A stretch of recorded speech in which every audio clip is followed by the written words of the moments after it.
¿Se me escucha ahora mejor? Buenas tardes. Bienvenidos a todas y a todos a este Hospital de Salud Mental Provincial. Acordaros de este nombre, que lo cambiamos hace un par de años, gracias al acuerdo del Pleno de la Diputación Provincial de Valencia, y que creo que debe ser un hito en la asistencia en salud mental de nuestra comunidad y nuestro entorno. El motivo de reunirnos aquí hoy es un tema que creo que es muy sustancial. De hecho, la asistencia así lo justifica, y es el interés por la salud mental en la infancia. Porque en este hospital no tenemos infancia de momento, pero sí que vemos los resultados de esa infancia, a veces no detectada, a veces no objetivada, y somos un segundo, un tercer escalón en la asistencia a los usuarios en salud mental. Quisiera daros las gracias por hacer este esfuerzo, por venir a esta ciudad, que para mí es muy especial ya. Bétera, alcaldesa, es una ciudad que forma parte de la agenda diaria de muchas personas, y esperemos que lo siga siendo, con esa intención de devolverle todo lo que nos ha dado durante estos muchos años y que a veces no ha sido demasiado bien entendido por la población. Entonces ahora tiene que recoger el fruto de lo que ha dado, y se lo tenemos que devolver a todos los ciudadanos y ciudadanas de Bétera. Y qué mejor que tener a la alcaldesa aquí para que nos represente. No pretendo justificar la jornada, porque esta por sí sola se justifica en la necesidad de asistencia que hay en salud mental en la infancia, y sin más preámbulo, para no perder el tiempo demasiado y que luego nos ajustemos al cronograma previsto, le cedo la palabra a la alcaldesa de Bétera, Elia Verdevío.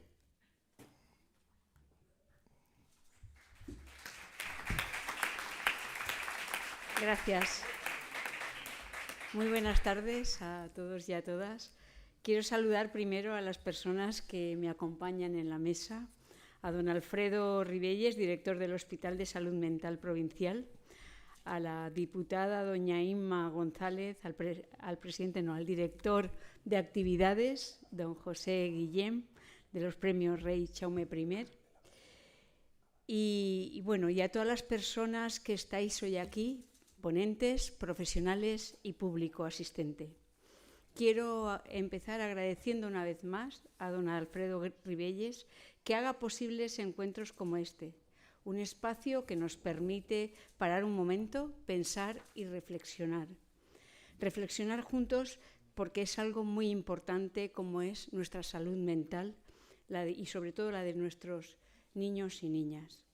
Desde el Ayuntamiento de Bétera sabemos que la salud mental en la infancia y en la adolescencia es un tema clave, y sabemos también que hay realidades como el TDAH o el autismo que afectan no solo a los menores, sino a muchas familias. Nuestros servicios educativos y sociales nos trasladan cada vez más la necesidad de orientación, de apoyo y de acompañamiento, especialmente en el ámbito escolar. Y eso nos demuestra que tenemos que seguir avanzando en la detección temprana y en una mejor coordinación entre profesionales. En Bétera intentamos aportar nuestro pequeño granito de arena con distintas iniciativas que muy bien llevan a cabo nuestra concejal de Derechos Sociales, Marisa Martínez, y nuestra coordinadora de Derechos Sociales, María José Solera, a las que le estoy eternamente agradecida por el gran trabajo que hacen. En esas iniciativas que tenemos desde la Administración local relacionadas con el bienestar emocional, como actividades como el ocio terapéutico, la terapia con animales o el teatro, propuestas que ayudan a los niños y niñas a expresarse, a relacionarse y a sentirse mejor. Estoy segura de que las ponencias de esta tarde nos van a aportar ideas muy valiosas. Muchas gracias a los ponentes por compartir vuestro conocimiento, experiencia y tiempo con todos nosotros y nosotras. Quiero dar las gracias de manera especial a los profesionales de la salud, de la educación y de los servicios sociales que estáis hoy aquí, por vuestro compromiso y por el trabajo que realizáis día a día. Estas jornadas es un verdadero acicate para seguir avanzando en estos temas, y para eso que sea posible es fundamental que todas las administraciones vayamos de la mano, junto a los profesionales, para mejorar la atención, la prevención, que es tan importante, y sobre todo el acompañamiento. Gracias a todas las personas que habéis hecho posible que esta jornada sea posible y desearos una tarde feliz. Gracias.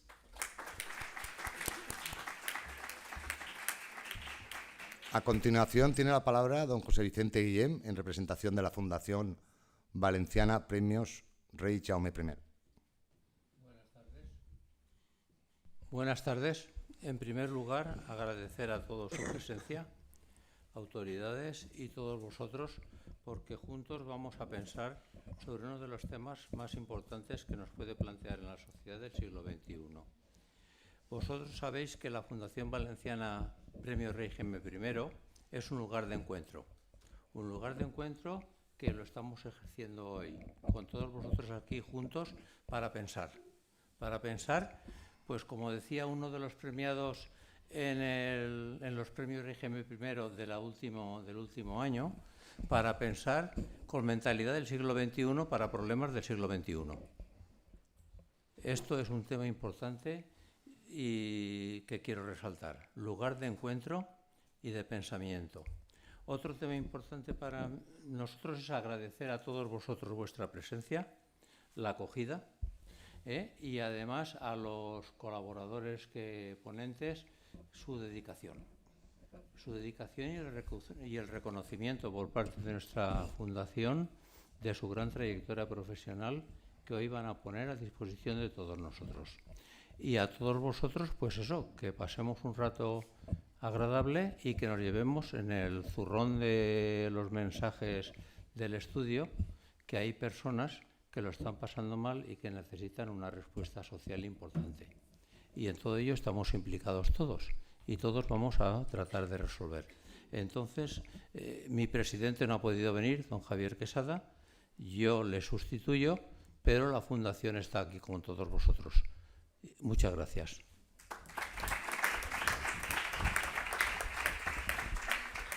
Muchas gracias, José Vicente. A continuación tiene la palabra Inmaculada González Martorell, diputada de Bienestar Social y Salud Pública de la Diputación de Valencia. Buenas tardes.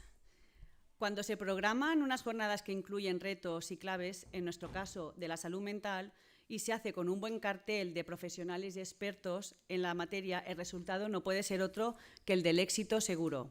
Así ha sido y con ánimo positivo nos enfrentamos a esta segunda parte de las jornadas de salud mental en la infancia, claves del sector del siglo XXI.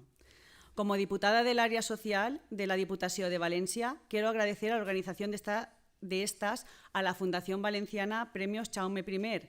Gracias, José Vicente Guillén. Y, como no, gracias a Alfredo Ribelles, director de este Hospital de Salud Mental Provincial, en el que nos encontramos, como siempre digo, el marco idóneo de celebración de estas interesantes jornadas. Marco idóneo ubicado en este enclave natural de la bonita localidad de Bétera, representada aquí por su alcaldesa Elia Verdebío, a quien, por supuesto, quiero agradecer su gran apoyo y presencia siempre en esta casa. Gracias, Elia. Una vez más, es un lujo contar con ponentes de una gran talla profesional como los que hoy nos acompañan. Marc Masip, psicólogo infantil, y Mara Parellada, psiquiatra, presentados por el profesor emérito de la Universidad Cardenal Herrera CEU, Francisco Bueno. Seguro que con vuestra experiencia y conocimientos, después de esta jornada, todos vamos a poder aprender algo más, de algo tan importante como es la salud mental en la infancia. Merece mucho que nos reparemos y prestemos una atención especial debido a su impacto crucial en la vida presente y futura de los más pequeños. Desde la infancia, los cimientos de la salud mental se establecen, influenciando la forma en que los niños perciben el mundo, interactúan con los demás y manejan los desafíos a lo largo de sus vidas. Es un reto para la salud mental en este siglo. Gracias por contar con la Diputació de Valencia y reiterarme en algo que ya hemos dicho en otras ocasiones y que desde esta Diputació, directamente desde el área de Bienestar Social, estamos comprometidos con la salud mental, dispuestos a posibilitar políticas capaces de alcanzar todos los retos que se nos plantean en el presente y en el futuro inmediato, porque queremos y perseguimos la mejor calidad de vida para nuestros ciudadanos y, sin duda, esto pasa por conseguir una cada vez más buena salud mental de todos los que vivimos aquí. Gracias y a disfrutar de la jornada.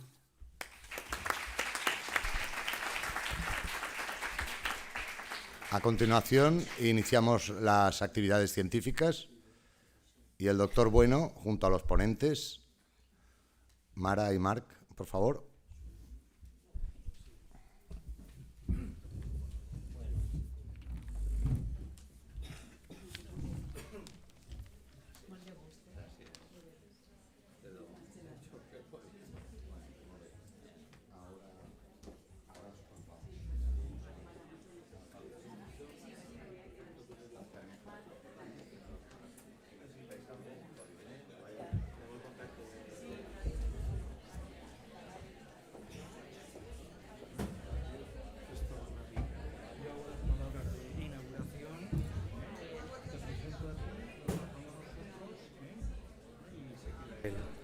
Muy buenas tardes. Aparte de agradecer a los componentes de la mesa inaugural, quiero hacer un agradecimiento muy especial a otra persona que, como José Vicente Guillem y yo, formamos parte de la Fundación Premio Jaime I, que es la doctora Elena Vendala, que no sé dónde se ha colocado, al fondo, como siempre, escondida. Gracias a todas y a todos los alumnos de primero de Medicina del CEU, gracias. Tenéis una profesora extraordinaria que os ha arrastrado hasta aquí y os garantizo que si tenéis la mente abierta, como los paracaídas que funcionan mejor abiertos, vais a aprender un montón, porque tenemos dos ponentes de extraordinario nivel.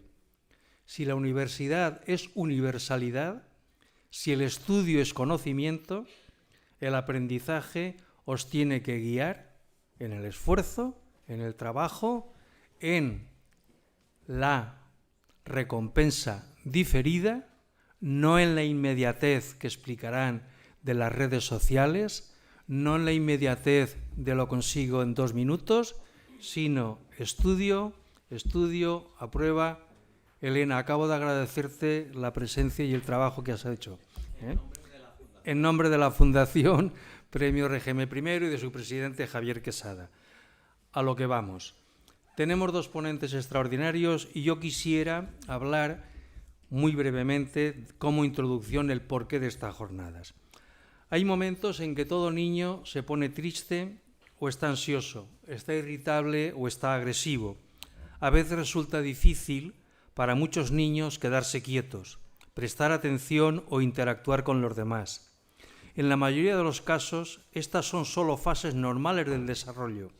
Sin embargo, en el caso de algunos niños, estos comportamientos también pueden indicar un problema más grave.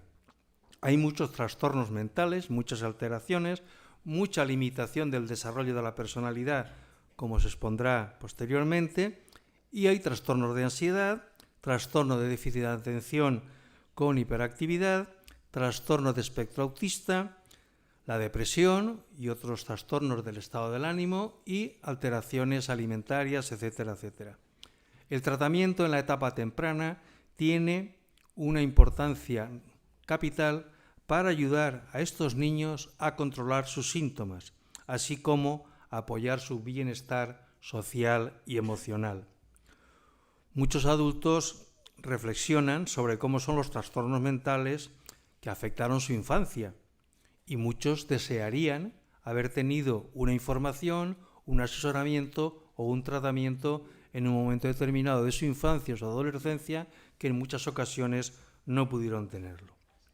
La asistencia sanitaria de los problemas de salud mental en los adultos tiene un abordaje individual, pero asociado con otros componentes que son totalmente diferentes a los que hay que tener en cuenta cuando se trata de niños o de adolescentes.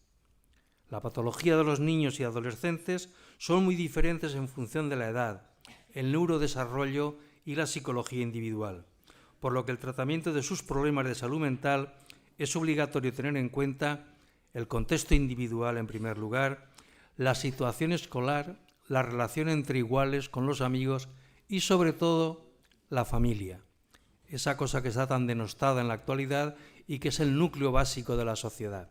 Porque sin la familia, sin la intervención de la familia, es bastante complejo, como luego podremos observar, un buen tratamiento de los problemas de la infancia y la adolescencia.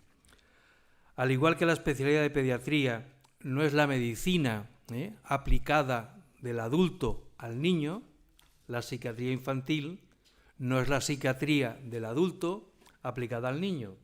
Aquí tenemos a la presidenta, que luego diré, de la Comisión Nacional de Especialidad de Psiquiatría Infantil. Y luego hablaré sobre eso, ¿no?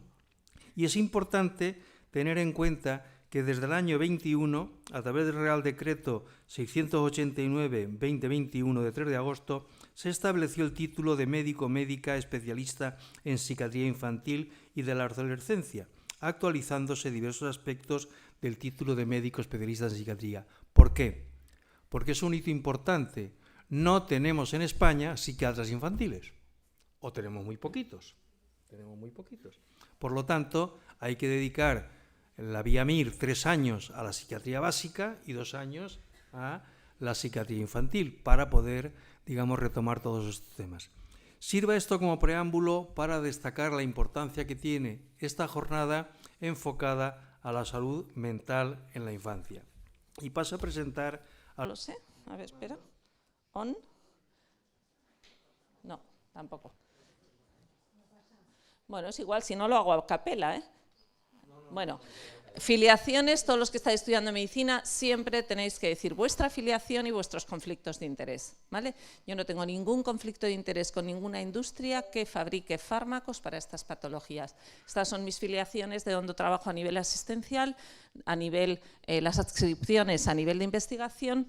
Estas son algunas de las asociaciones o fundaciones que me han dado dinero para investigar, adscripciones de ser profesora titular y becas a nivel europeo. Voy a poner esto más cerca porque esta no va. Bueno, a ver, 4 preguntas básicas, quiero respuestas rápidas. Levantáis la mano, son mucho más fáciles que las de Marc. Cuando un niño se levanta a las 9 para ir al colegio y se va a dormir a las 8, ¿cuántas horas duerme? Se ha acostado a las 8, se ha levantado a las 9, 1, ¿vale? Aquí sois todos por lo menos universitarios, he oído. Rápido, pero atentos. Es que no va ni uno ni lo otro, ni esto ni aquello. Que si no, no pasa nada, pero bueno. Sí, ya le he dado. Bueno, ahora no. Ah, es que lo había probado también. Vale. ¡Oh! ¿Has enseñado las respuestas? Bueno, divide 30 por 0,5 y súmale 10. ¿Cuál es tu resultado? 3, 2, 1. ¿Más? ¿Alto? ¿En alto? 70. Por favor, he oído que hay hasta orientadores aquí. Divide 30 por 0,5 y súmale 10, ¿vale? Que todos habéis aprobado primaria. ¿Cuántos meses tienen 28 días durante un periodo de 8 años? ¿Quién ha dicho 96? Muy bien. Todos los meses tienen al menos 28 días, ¿vale? 96 es la respuesta correcta, ¿vale? Y no os voy a poner más. Vale, pero atención, concentración. Yo no supongo de ninguna de esas respuestas que me habéis dado que no sepáis sumar, que no sepáis dividir, ¿vale? Atención a cómo se les pregunta a los niños inatentos en los exámenes y a qué ritmo, ¿vale? ¿Qué es el TDAH? Básicamente hay 2 dominios sintomáticos, hiperactividad e impulsividad, ¿vale? Ese es uno de ellos, y déficit de atención. Cada vez más gente dice disfunción ejecutiva. Es parecido, pero no es lo mismo. La función ejecutiva es el director de orquesta de todas las funciones cognitivas. Es el que, ante un problema, elige atención, memoria, conocimiento, tal, y organiza toda la información para dar la respuesta adecuada, ¿vale? Esto se desarrolla más lento en los niños hiperactivos. Una parte de ellas es la atención, pero no solo. Con lo cual, hay un déficit de desarrollo de funciones ejecutivas o de atención que es desproporcionado a la capacidad intelectual de la persona. Eso es importante, porque déficit de atención puede tener una persona con una discapacidad que tiene déficit de atención, de memoria, de conocimiento, de todo. Pero cuando hablamos de déficit de atención es porque es desproporcionado al resto de sus capacidades, porque se desarrolla más lento, ¿vale? Inatención, claro, los padres te pueden decir, pero si se tira 2 horas jugando a videojuegos, ¿qué tiene que ver con la capacidad de concentración estar 2 horas expuesto a 1000 estímulos que cambian cada 2 segundos? No tiene nada que ver. Lo que requiere un esfuerzo atencional es negro sobre blanco, es ser tú el que sostiene la concentración, no que te estén bombardeando con estímulos cada 2 segundos y no levantarte de la silla. Eso no tiene nada que ver con la concentración. Concentración es discriminar aquí letras, es buscar, es pararte, es llevar un orden, es planificar, es si me he equivocado por aquí, luego hacer una cosa diferente. Eso es concentración. Si a mí me ponen todo esto y me dicen que lo resuelva en 5 minutos y por aquí en medio hay restas, pues es muy posible, y sobre todo si tengo déficit de atención, que por inercia siga sumando. Y eso no es no saber restar, eso es tener un déficit de concentración. Si soy un profesor y quiero saber si un niño sabe restar, le tengo que poner restas. Por lo menos para ponerle un 5 o un 6. Luego, si además quiero que sea una máquina de la función ejecutiva y demás, o que no sé qué, pues a lo mejor se lo pongo difícil y se las mezclo con multiplicaciones y con sumas para ponerle un 10. Pero el niño tiene que poder sacar un 5, un 6 o un 7 si sabe restar, y eso es lo que le requiero. ¿Vale? Entonces, a veces las pruebas, los exámenes que hacemos a los niños parecen más pruebas psicotécnicas para controladores aéreos, y no es lo que queremos. Entonces, todos los niños tienen que poder aprobar si saben los conocimientos. Y si se lo tengo que preguntar de otra manera y solo restas y sacarle todos los días en clase para preguntarle si sabe restar, pues lo tendré que hacer. No tendré que exponerle a un órdago todo a un examen con un montón de preguntas en media hora. ¿Vale? Perdonad que hace un...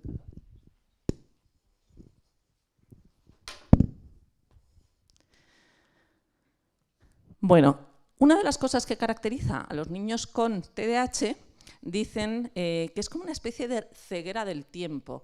El niño hiperactivo sale al recreo y cuando toca la campana de volver a clase dice, ¿ya se ha pasado? No sabe si han pasado 5 minutos o media hora.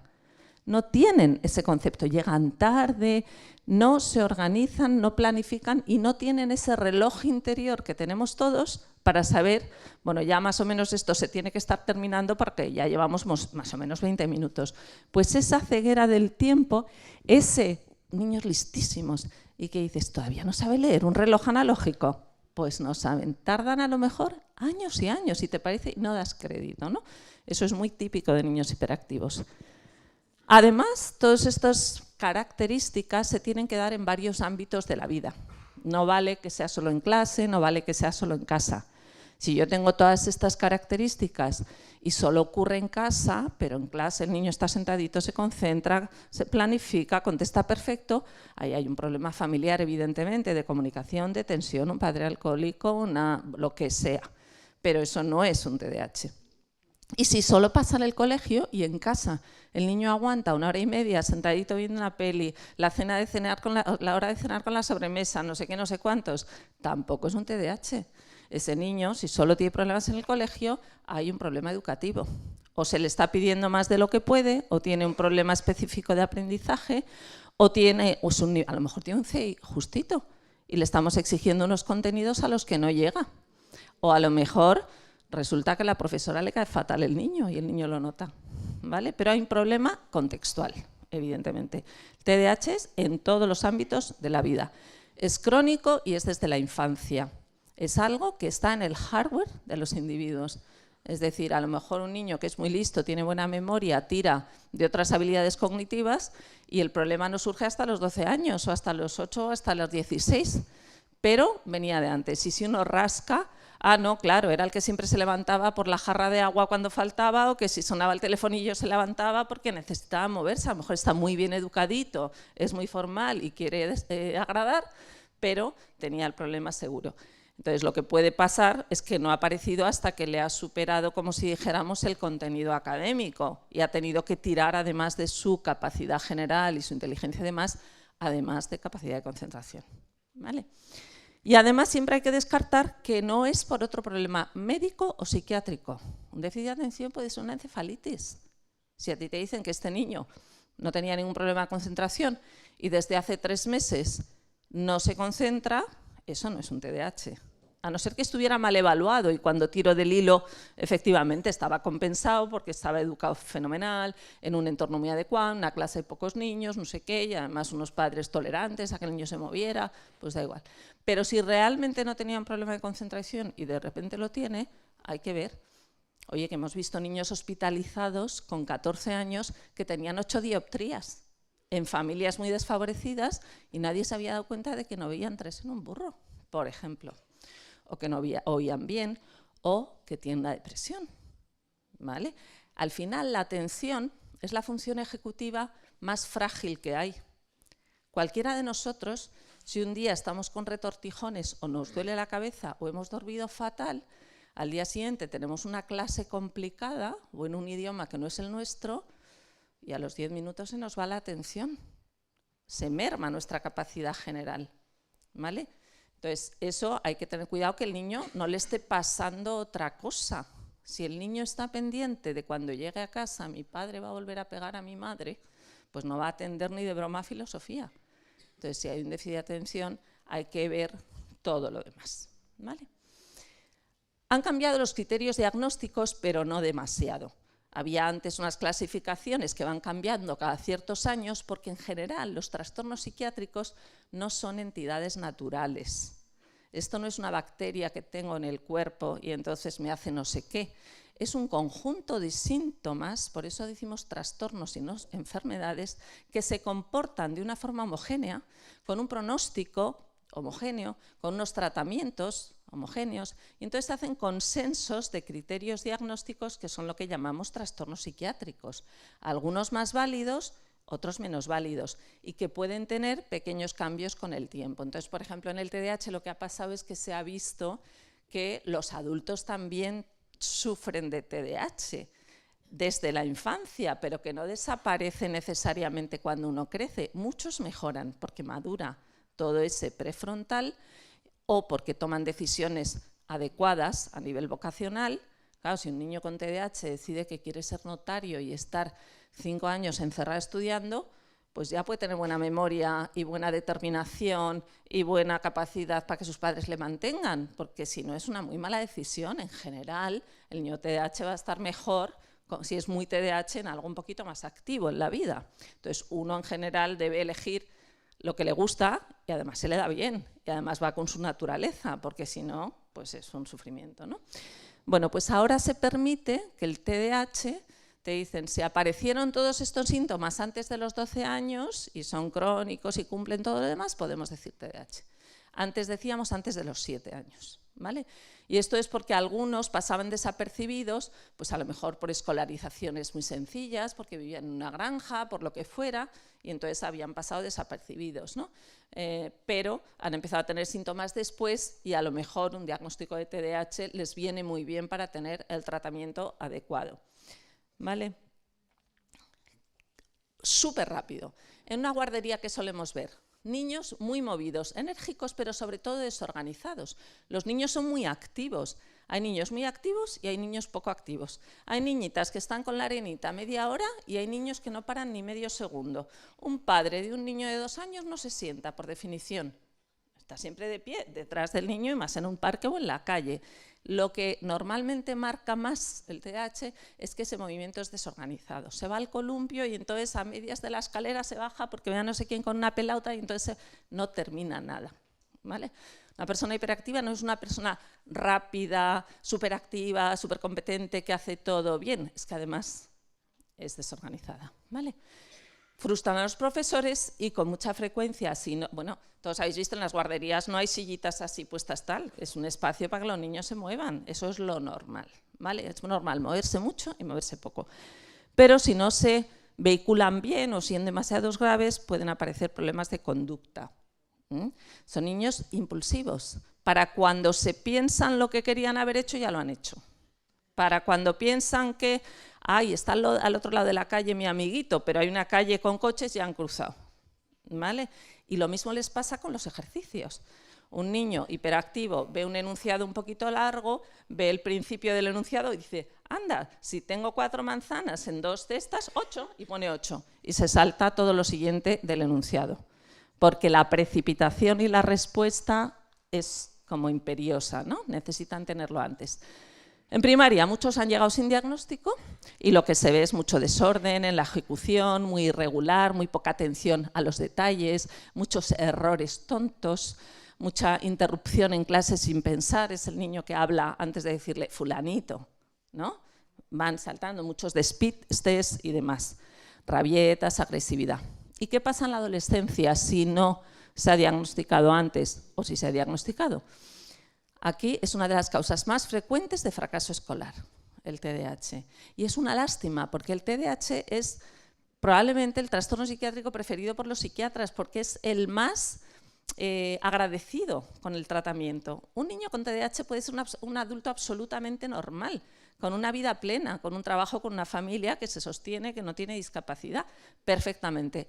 Da guerra y hay que llevarlo, bueno, pues de una determinada manera, pero pues no es como si te diagnostican una esquizofrenia con 12 años o una depresión, ¿eh? Es un trastorno muy pesado, muy cansado para los padres y para los profesores, pero puede evolucionar fenomenal, ¿vale? Ahora, si no lo entiendo, si lo estoy llamando vago al niño que no sé qué, si le estoy poniendo un nivel que, bueno, pues que no puede con su nivel de concentración, si no adapto metodológicamente las cosas, si no entiendo lo que le cuesta estar 3/4 de hora sentado y no lo aprecio y no lo pongo delante y no le dejo moverse, levantarse, ir a por el borrador, le pregunto, le siento. Si no hago todo eso, pues es muy frustrante y es muy fácil que el niño piense, para mí no es estudiar, y que tome decisiones demasiado tempranas de yo a trabajar, cuando a lo mejor es un niño que hay que esperar a que madure y puede tener el trabajo que le dé la gana según su capacidad. Entonces se relaciona mucho con baja autoestima, con fracaso escolar, con cosas muy evitables. Hay que diagnosticar. Para diagnosticar, como todo, no solo en psiquiatría, sino también en medicina, tú tienes que ver qué están los síntomas de aquello que estás diagnosticando y además que no se puede explicar por otra cosa. Es decir, dentro del diagnóstico, tan importante es el diagnóstico diferencial como el diagnóstico en positivo. Entonces, los síntomas tienen que estar. Tienes que ver que es un curso crónico y además diagnóstico diferencial de toda la otra patología orgánica o psiquiátrica. Aquí os pongo solo un ejemplo. El otro día, esto es de la semana pasada, vi un chico que está en 4º de la ESO, con un rendimiento regulinchi, que no está claro si va a pasar a bachillerato. Le hicimos un CI, 148. A ver quién tiene aquí 148, que levante la mano, no es fácil. Velocidad de procesamiento 103, un pico bajísimo. Claro, si lo ves esto solo, es normal y corriente, pero normal y corriente sería que todo estuviera así. Este chico es un TDAH, un TDA por lo menos. No porque lo vea aquí, sino por la historia y por todo lo que cuentan y por lo descartar. Además tiene otros problemas. Pero que un chico con un 148 no sepamos si va a hacer bachillerato o no, mándatela. Imaginaos, esta persona que además, padres académicos, chico interesado, economía, política, no sé qué, que no accede a bachillerato. O sea, sería un fracaso del sistema educativo brutal, porque es que el aburrimiento, los problemas de salud mental que va a tener esta persona en la vida si no llega a alcanzar un trabajo mínimamente interesante a nivel intelectual, pues es brutal, ¿vale? Ahora, esta otra persona que tiene la misma velocidad de procesamiento y memoria de trabajo, pero tiene todo homogéneo, pues no es un déficit de atención, porque tiene todo igual, ¿vale? Déficit de atención es el que es desproporcionado con su capacidad global. Pero además hay que, aparte de la inteligencia, ver trastornos específicos de aprendizaje, que a un niño con un trastorno en la comprensión lectora que le cuesta mucho más, el esfuerzo cognitivo que hace que se case antes y que pierda la atención antes. Entonces, casi siempre aparece un problema de atención o concentración secundario. Entonces, si algo hay que diagnosticar, hay que valorar siempre en un niño con un TDA, es que haya otros problemas de aprendizaje. porque requieren un apoyo pedagógico, no una medicación para el TDA. Entonces, a lo mejor también le doy una medicación porque digo, bueno, ya que tiene que hacer más esfuerzo que los demás, pues en esto que le puedo poner un parche, se lo pongo, le doy todo el apoyo pedagógico para la comprensión lectora, para lo que sea, pero por lo menos le quito una carga, ¿vale? Pero el TDA puede ser secundario a otros problemas de aprendizaje, entonces eso siempre hay que mirarlo. A ver, normalmente el médico de cabecera hace 4 preguntas llave y llave puede ir esto de depresión, puede ir esto de trauma, si tiene dudas manda al psiquiatra y si no puede diagnosticar un TDAH. En general la primera evaluación, el primer diagnóstico, mejor un psicólogo clínico o un psiquiatra, ¿vale? Por ese diagnóstico diferencial que hay que hacer. Luego ya, en la vida de un TDAH, si necesita medicación, pues el psiquiatra estará por allí poniendo y monitorizando, pero son muchísimo más importantes los profesores y los padres que el psiquiatra. Vamos, pero el primer diagnóstico diferencial completo y bueno hay que hacerlo, ¿vale?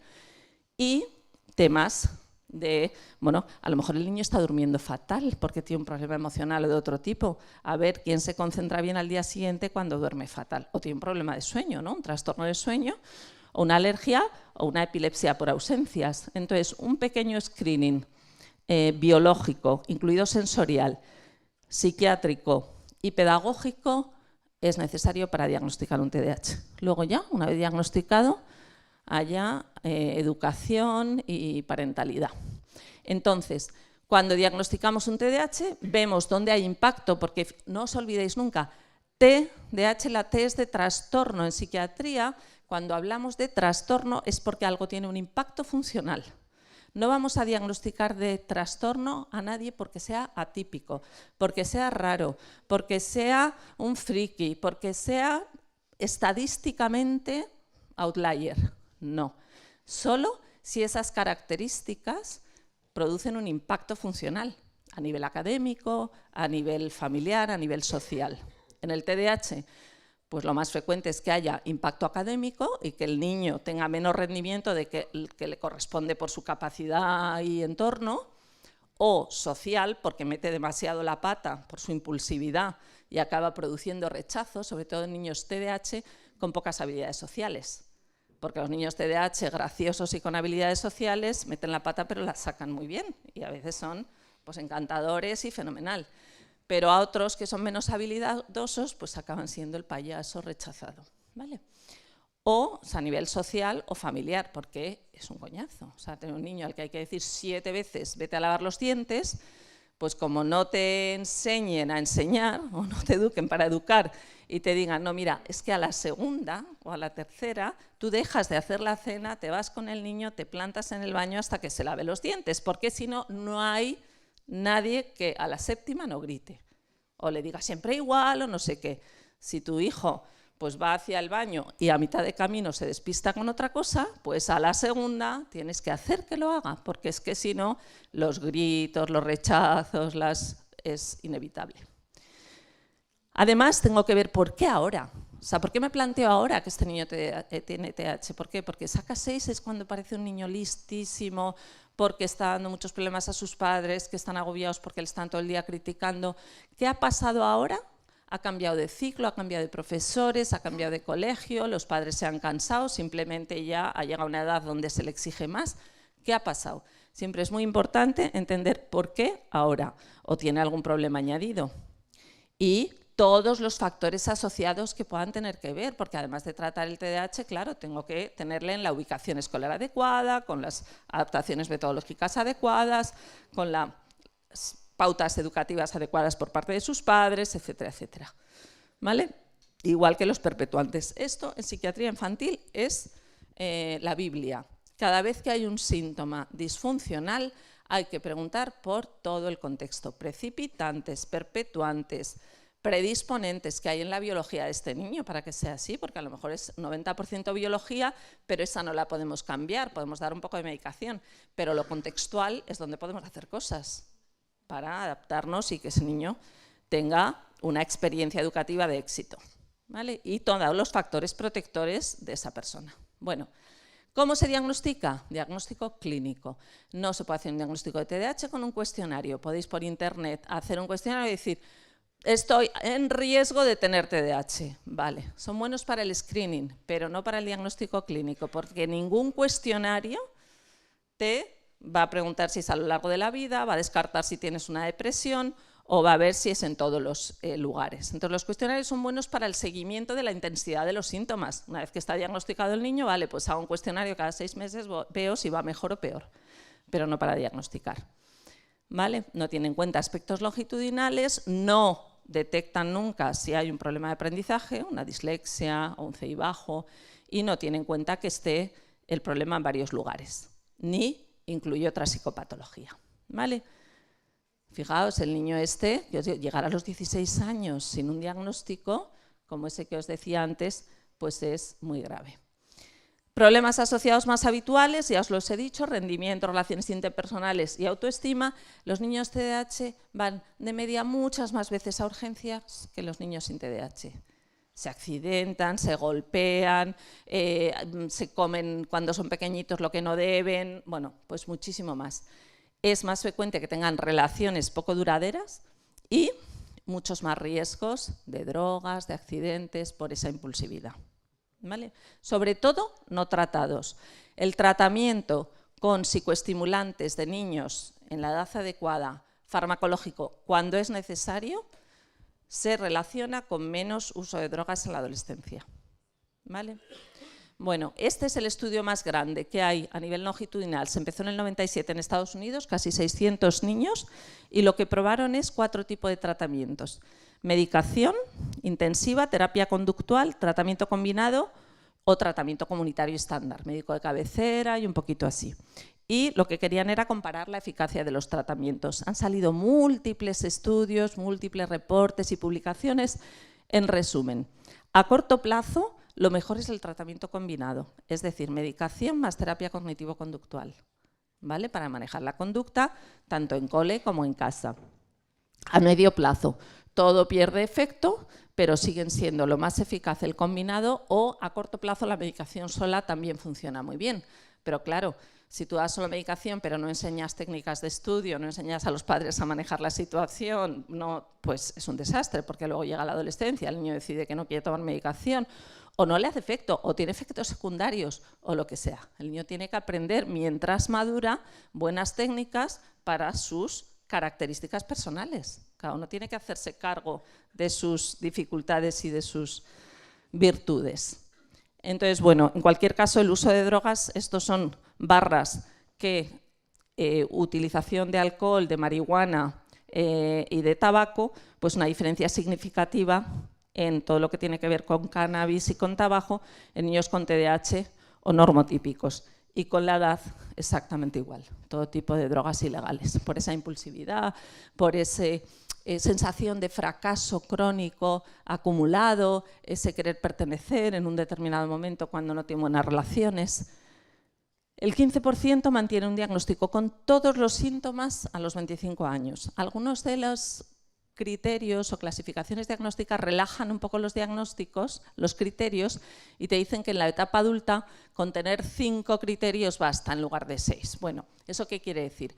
Pues que con la etapa adulta pues uno se va sosegando, a uno ya le ponen sillas en el cole y en la universidad, no es un espacio abierto, no necesitamos movernos tanto, ya hay una regresión a la media en necesidad de moverse.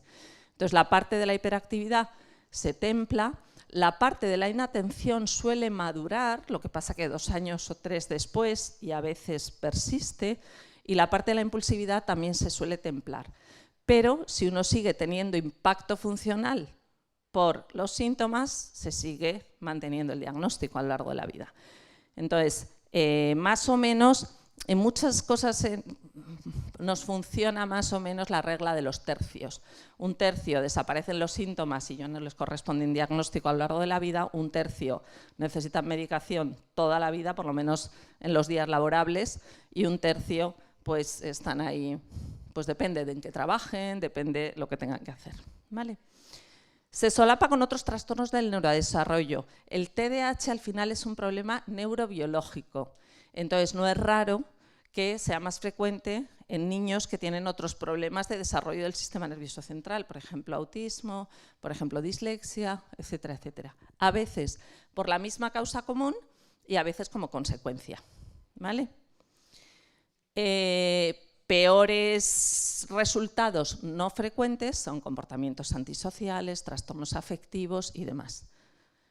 A mí me gusta esta gráfica porque este es un estudio que hicieron con más de 3.000 niños en Newham, en Inglaterra, donde vieron diagnósticos a los 7 años y a los 17. Entonces vieron que había niños que tenían un diagnóstico de hiperactividad a los 7 años y mantenían el diagnóstico, porque eso se trae de serie. Otros niños tenían ya un diagnóstico de TDAH disocial. Eran niños con problemas de conducta, incumplimiento de normas, transgresiones importantes. Algunos evolucionaban a lo mismo, otros evolucionaban a mejorar el TDAH y quedarse solo con la parte conductual. Los hiperactivos o seguían siendo hiperactivos o empeoraban y añadían el trastorno de conducta. Lo que no hay ninguno es que tenga trastorno de conducta y luego TDAH, porque eso se viene con ello, ¿vale? Y los que tenían trastorno de conducta al principio lo tenían al final. Pero lo más interesante de este estudio, a mi modo de ver, simplemente, o sea, esa parte, bueno, es interesante, confirma que el que tiene TDAH lo tiene desde el principio y solo puede mantenerse o mejorar, no adquirirlo después. Pero, ¿cuál es el mediador para una mala evolución más importante, más allá de la biología? No tener un grupo de iguales o la hostilidad crítica parental. Entonces, ¿qué nos dice esto? Que hay que trabajar aquí, porque yo con la biología pues puedo conocerla y poner medicación, pero donde puede impactar es aquí. Entonces, en la preadolescencia, lo más importante para los niños TDAH es que tengan un grupo de iguales bueno, que tengan un club de deporte, que tengan unos scouts, que tengan unos amigos que cuando llegue la adolescencia los mantengan, que no tengan que hacer amigos de nuevo en la adolescencia, porque hayan estado todo el día estudiando con pedagogos, con clase, haciendo los deberes 4 horas, no sé qué, y de repente en la adolescencia, como todo el mundo necesita tener amigos, eso ya es una necesidad evolutiva total y no los tengo, pues ¿con quién me voy? Pues con los que están haciendo pellas, con los que están fumándose un porrito y con los que pues no son los empollicas porque yo necesito a mis iguales. A la adolescencia hay que llegar con buenos amigos. Eso para los niños hiperactivos especialmente. Y para los padres tienen que aprender a relajar las críticas. Si el niño hace 100 cosas mal al día que te sale, no, ¿qué tal? Pues tienes que elegir las 10 peores y el resto callártelas. Porque si no el balance del mensaje que recibe el niño es permanentemente negativo y al final autoestima negativa. Para el niño es mucho más importante para la vida una buena autoestima que tener TDAH o no.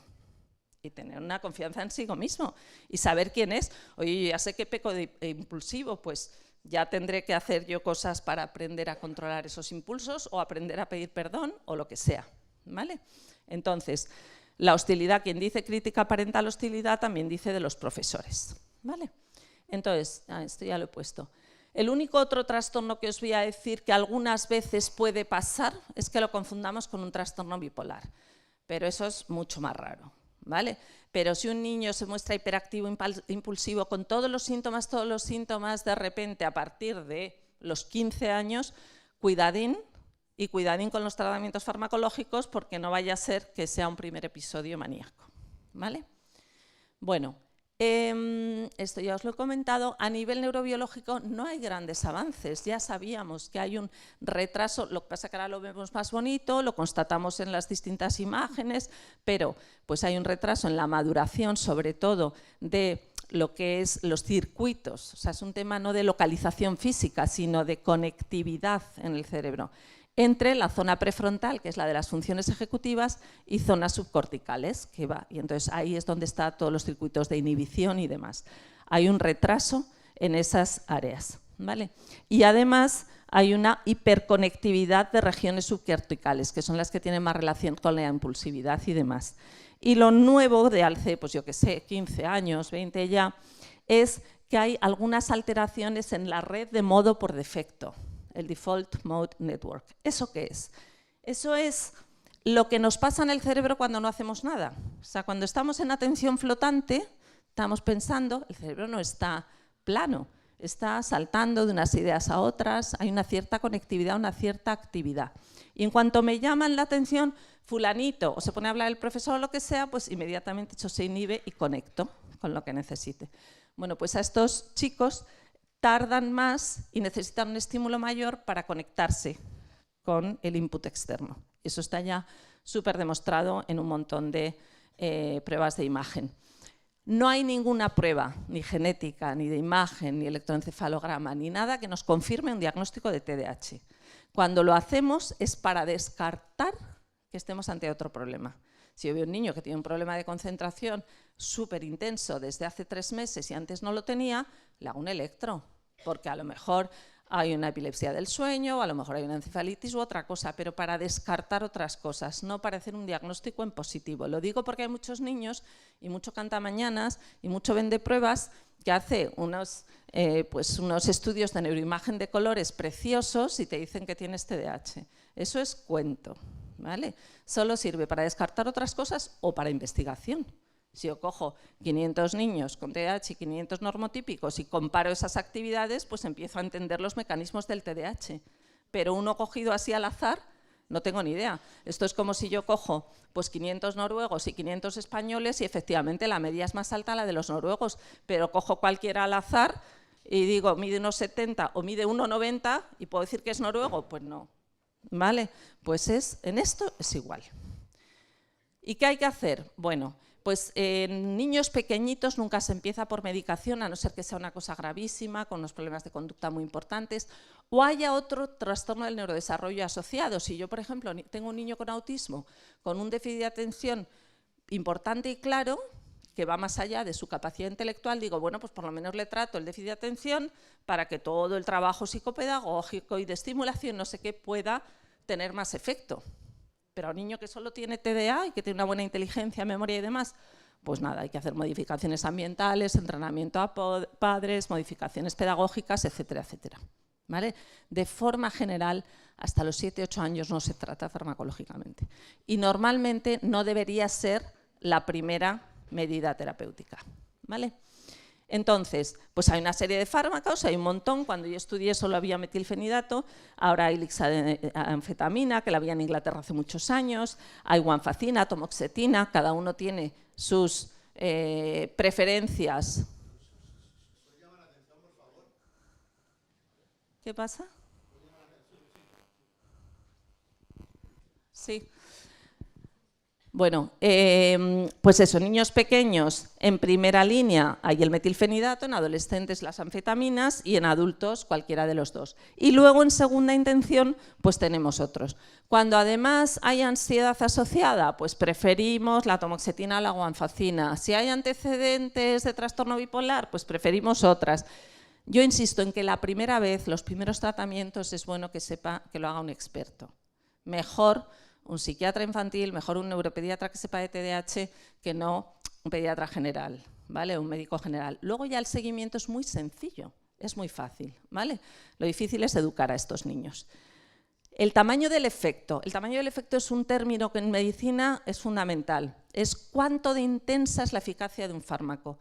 Pues los psicoestimulantes, que son todos derivados anfetamínicos, tienen un tamaño de efecto súper alto, de lo más alto en medicina. ¿Qué quiere decir eso? Que son súper eficaces. Cuando solo hay TDAH y no hay complicaciones con otras cosas, con autismo, con tal, es súper eficaz. Y normalmente muy bien tolerados. Entonces son fármacos que merece la pena tener en cuenta, desde luego. ¿Vale?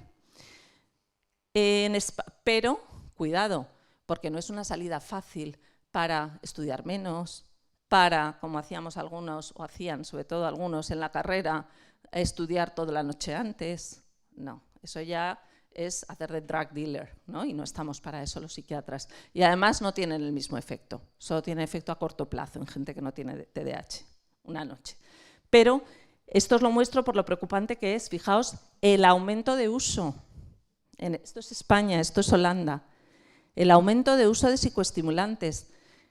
Lo curioso es que la realidad es muy heterogénea. Hay sitios donde se abusa y hay sitios donde se infrautilizan. Hay sitios donde hay mucho estigma y se dice, eso el TDAH es un cuento chino y es que los padres no han sabido educar o no sé qué, y les ponen medicación para intentar que se sienten a estudiar y ya está. Y lo que hay que hacer es técnicas de estudio.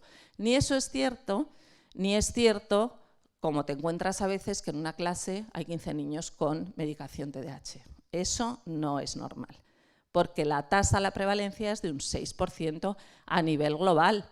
Y hay que tener en cuenta que los niños con autismo tienen más, que los niños con discapacidad intelectual tienen más, que en sitios desfavorecidos nutricionalmente hay más. No debería haber una clase más que 1 o 2, ¿vale? Como mucho. Pero si hace falta, vienen muy bien. Y otras modalidades, bueno, intervenciones digitales se han probado y de momento, desde luego, no tienen eficacia para mejorar la atención. Es mejor ponerse a hacer puzzles, ponerse a hacer sudokus de forma orientada, tiempos cortos, cada vez más largos, con supervisión. Bueno, no hay tiempo a hablar de todo esto, ¿no? Ni tampoco neuromodulación. Esto está en estudio, son intervenciones pues, a base de estímulos o luminosos o auditivos. Hay muchos métodos muy famosos, el tomatis, el no sé qué, no han probado evidencia, ¿vale? ¿Y qué más se puede hacer? Educación, educación, educación. Y si el niño tiene TDAH, hay que educarlo, criarlo con mucho más mimo y con mucho más cuidado. Hay niños que crecen solos, que tú les das un poquillo de agua, de comer y les pones unos libros y ya está. Pues los niños con TDAH no. Hay que esforzarse en la educación y hay que hacer una persona pues, con unos valores y con unas capacidades, habilidades y competencias mucho más fuertes, porque necesitan una resiliencia para combatir ese déficit que tienen. Tienen que creérselo, saber para lo que valen, para lo que no. Muchas veces tú tienes un niño TDAH en consulta y después de que te cuenten durante 1 hora y media todo el horror que es la vida con el niño TDAH, le preguntas a los padres, dígame 6 virtudes. Se callan y les sale humo por las orejas como a Manolito. Y no lo han pensado, o no lo saben o no han caído. Hay que pararse, hay que pensar y hay que encontrar esas habilidades para guiar a estos niños. Lo que no puedes hacer es tenerles en el colegio 8 horas y luego otras 8 horas haciendo deberes y atención psicopedagógica, porque entonces es una tortura de vida, ¿no? No puede ser. Bueno, esto, profe, ¿cómo quiere que nos guste su asignatura si a usted no le gustamos nosotros? Hay que aprender a quererles, a apreciarles y a encontrarles la gracia. La mayoría la tienen. Y tú le pones a un niño hiperactivo y da igual que sepa hacer el violón, que sepa hacer guiones para la función de teatro, se ha tendido a castigar mucho. Pues no participas en no sé qué, es lo contrario. Si este niño lo único que sabe hacer es dar saltos, pues que sea el protagonista en la función de saltos, porque es que no va a serlo en matemáticas en su vida. Entonces, bueno, pues hay que encontrar, empatizar con sus dificultades y aceptar al niño como es. Y a partir de ahí, ir construyendo. A veces nos nace un niño como nosotros, como queríamos, y a veces no, pero eso es genética pura y dura, ¿vale? Entonces hay que equilibrar el desarrollo integral. El niño es inatento, hiperactivo, impulsivo, ya lo sabemos, le han puesto ese diagnóstico, ya lo tiene. Vale, ¿qué más es el niño? Ese es el esfuerzo. Es creativo, es solidario, es generoso, cuida a la abuela como nadie, es el que se preocupa y llama por teléfono por la noche, es el optimista, el apasionado, el aventurero, en vacaciones es el más divertido, lo que sea. Eso tiene que estar presente en la vida del niño, por la mañana, por la tarde, por la noche, el fin de semana, porque si no, el niño, estamos en un mundo un poco complicado para los niños, que es que los vemos como alumnos casi. Para los padres, si el niño va bien en el cole, casi que se despreocupan muchas veces y no construyen una personalidad y unos valores y unas cosas. Todo esto es mucho más importante para el éxito en la vida que tener TDAH o no. Lo que no puede ser es que un niño con TDAH en buena capacidad no llegue a hacer unos estudios que quiera hacer. Entonces, bueno, pues nos quedamos muchas veces en ese lado, ¿no? Entonces, cuidar la autoestima en estos niños. Otros niños ya crecen con la autoestima creada. O sea, pues no, al que hay que alimentar es a este, ¿vale? Pueden hacer cosas que son positivas, ¿no? Muchas veces tienen un gran sentido del humor, son buenos cuidadores de niños pequeños, son ocurrentes, son tan impulsivos a veces para meter la pata como para pedir perdón. Son poco rescorrones, hacen huidas hacia adelante. Muchas veces les protege el TDAH contra el trauma porque tiran para adelante y no se quedan parados en las cosas que han pasado. Entonces, a veces a la larga es muy positivo, ¿vale? Y mucho cuidado con cuánto les hacemos trabajar. Imaginaos que estamos nosotros 8 horas en el trabajo y nos obliga nuestro jefe a estar haciendo informes o corrigiendo exámenes toda la tarde, todos los días de la semana. No hay quien lo aguante, eso se llama tortura. ¿Vale? Pues estos niños igual, pues habrá que pedirles menos, a lo mejor no va a poder sacar nunca un 10, no pasa nada, tú lo negocias con él. Oye, yo te ayudo y tú te responsabilizas. Yo te pido menos, pero tu máximo es un 7, fenomenal. Yo te pregunto en clase, yo te tal, no se trata de que saquen un 10, sino, pero que se vayan haciendo cargo y que no tengan que estar todo el día con la lengua afuera, ¿vale? Mucho cuidado con los deberes, mucho cuidado con los exámenes, pensar siempre en el futuro. Vale, ya voy a pasar. Y nada, solo 4 ejemplos. Hace las cosas mal porque es un vago. No estudia porque hay que hacer esfuerzo. 8 medallas de oro. Pues sería por otra cosa, pero a lo mejor no porque no le gusta hacer el esfuerzo. Este hombre nunca terminará nada, decía León X hablando de Leonardo. Todo le llamaba la atención, saltaba continuamente de una cosa a otra, dejando en general toda la mitad y postergando indefinidamente aquellas tareas que no le interesaban lo suficiente. Bueno, que hay que hacer niños resilientes, ¿no? Que además es muchísimo más difícil reparar un hombre roto que construir un niño fuerte, ¿vale? Entonces, esa sería la clave, y esto ya no, bueno, es demasiado largo, pero bueno, los libros de Rojas Marcos, que fue un hiperactivo de libro, que echaron de 17 colegios, que hasta que no encontró una profesora que creyó en él, que le cogió de la mano, se puso a correr maratones y demás, fue un desastre su vida y luego llevó al puesto más alto que ha tenido un hispano en la ciudad de Nueva York, que fue responsable de todos los servicios de salud mental, ¿vale? Bueno, pues muchas gracias. Y si queréis, este libro lo escribí en el 2009, la parte de medicamento está muy anticuada, pero la parte para padres y para... yo creo que está bien, ¿vale? Bueno, pues esta es la primera parte.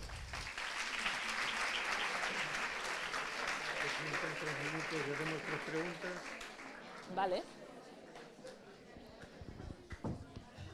Para que parezca que cambiamos de ponente, me siento, preguntáis y luego me suelto el pelo.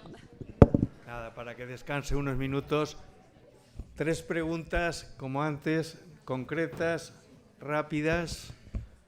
Adelante, por favor. Además de las drogadicciones con fármacos o con sustancias, ¿tienen más riesgo de ludopatía? Sí.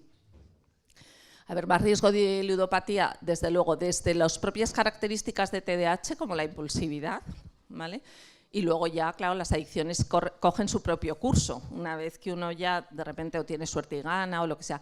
Y luego también da de comer a muchos sentimientos de incapacidad, de baja autoestima, pues la ilusión, ¿no? De ganar, de comprarse lo que no tienen, de comprar a los demás.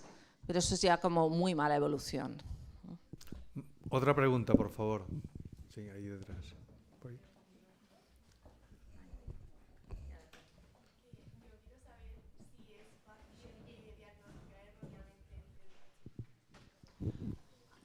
Es fácil diagnosticar erróneamente y es fácil diagnosticar bien. Lo que hace falta es tener las competencias adecuadas. TDAH es que el problema que tenemos en psiquiatría es que enseguida se popularizan los términos y entonces de repente un niño inquieto es TDAH. No, un niño tiene que ser inquieto, impulsivo, con déficit de concentración, funciones ejecutivas y eso ser disfuncional. Entonces tienes que hacer eso y un diagnóstico diferencial de otra cosa. Si tú eres un psiquiatra infantil, si tú eres un psicólogo clínico, eres un neuropediatra, es muy fácil hacer un diagnóstico correcto.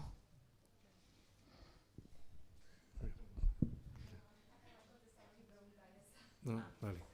Última pregunta, sí, por favor. Ahí había otra, la primera. Sí.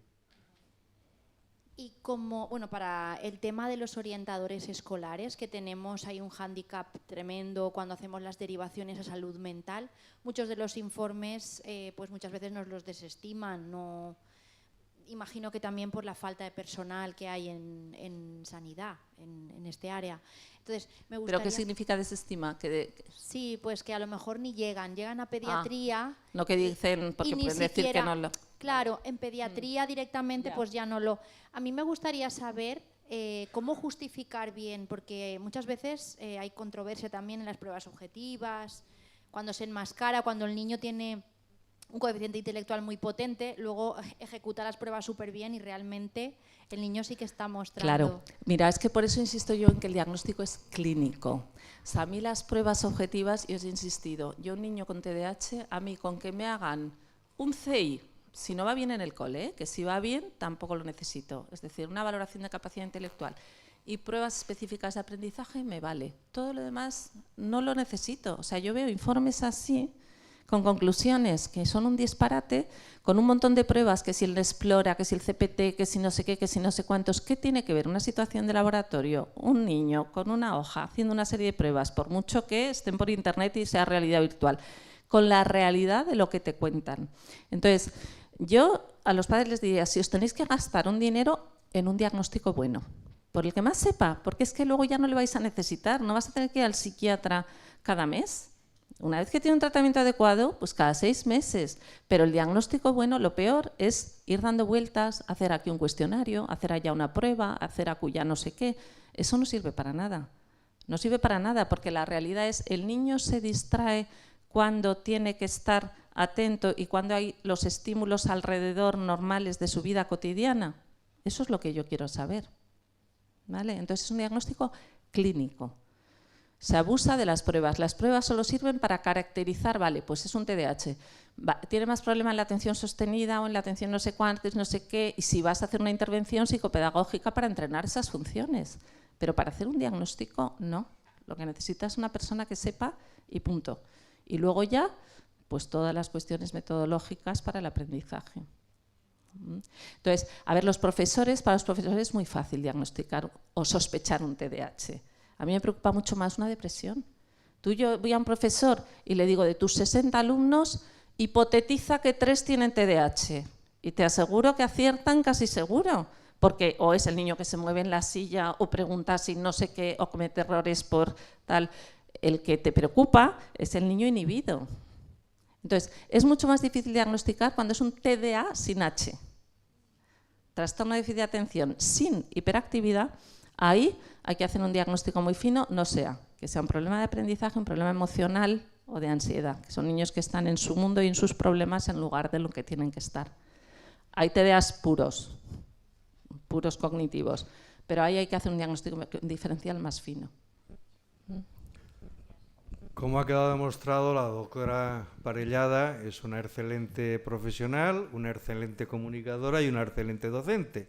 Por lo tanto, vamos a por el segundo tema, que es el autismo. La realidad es que ha fallado el otro ponente. No.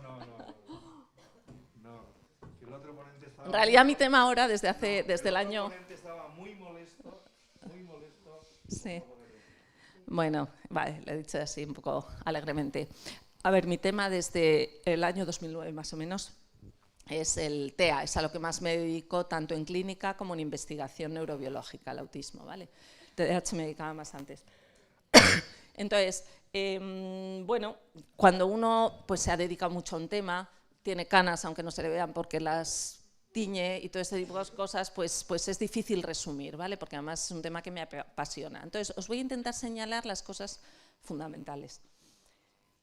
Trastorno del espectro autista, ese es el término actual. La palabra espectro es fundamental, ¿vale? Hay una heterogeneidad dentro de lo que es el autismo muy importante. Ahora mismo llamamos, pues quizá voy a empezar por un poquito de spoiler. ¿Qué es lo fundamental en el autismo? Es como nuclear, como que si no, no podemos hablar de autismo. Son dificultades en la reciprocidad social. Es como una ceguera para entender el componente, la información social del mundo. O sea, una persona con autismo puede tener una inteligencia brutal, pero no entender si esta señora se está aburriendo, si este señor está interesado, si cuando me dicen algo lo han hecho para picarme, si cuando se me acerca un compañero de clase está intentando ligar o sacarme los apuntes, ¿vale? Es como una especie de ceguera para todo lo que no es literal, lenguaje, palabras.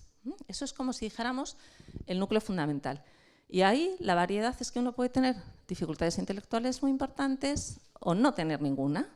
Puede tener problemas psicomotrices o no tenerlos. Puede tener un problema biológico muy evidente y tener una gran discapacidad o ser un Elon Musk de la vida o un Zuckerberg. Habréis visto la película de redes sociales o red social de Zuckerberg cuando está con la novia que lleva como no sé cuánto tiempo harta de él porque no se entera de nada. Y en un momento dado llega a una cena y él le dice, bueno, ella le dice, bueno, hoy hemos terminado, ya no puedo más. Ah, ¿pero qué ha pasado? ¿No? Pues eso es el autista, el que no se entera de nada a nivel social.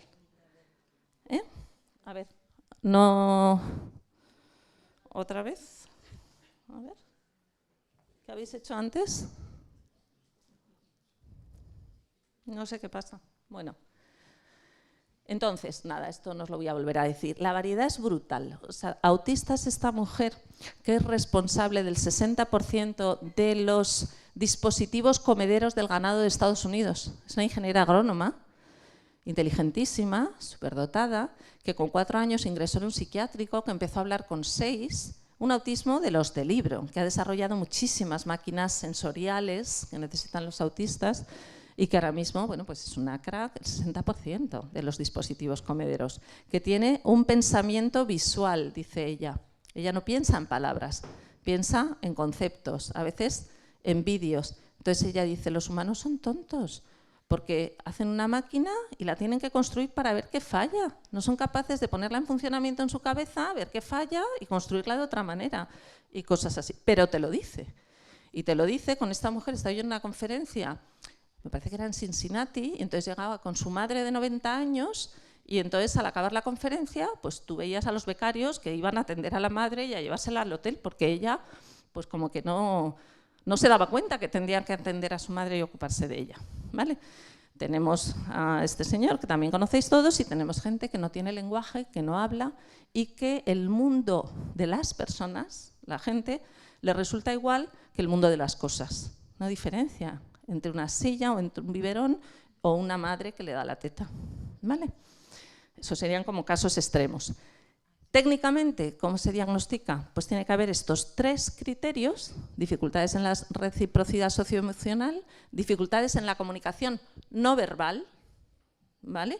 A veces tienen problemas de lenguaje, a veces no hablan, pero lo definitorio más de autista es el no verbal, los gestos, las intenciones, todas esas cosas.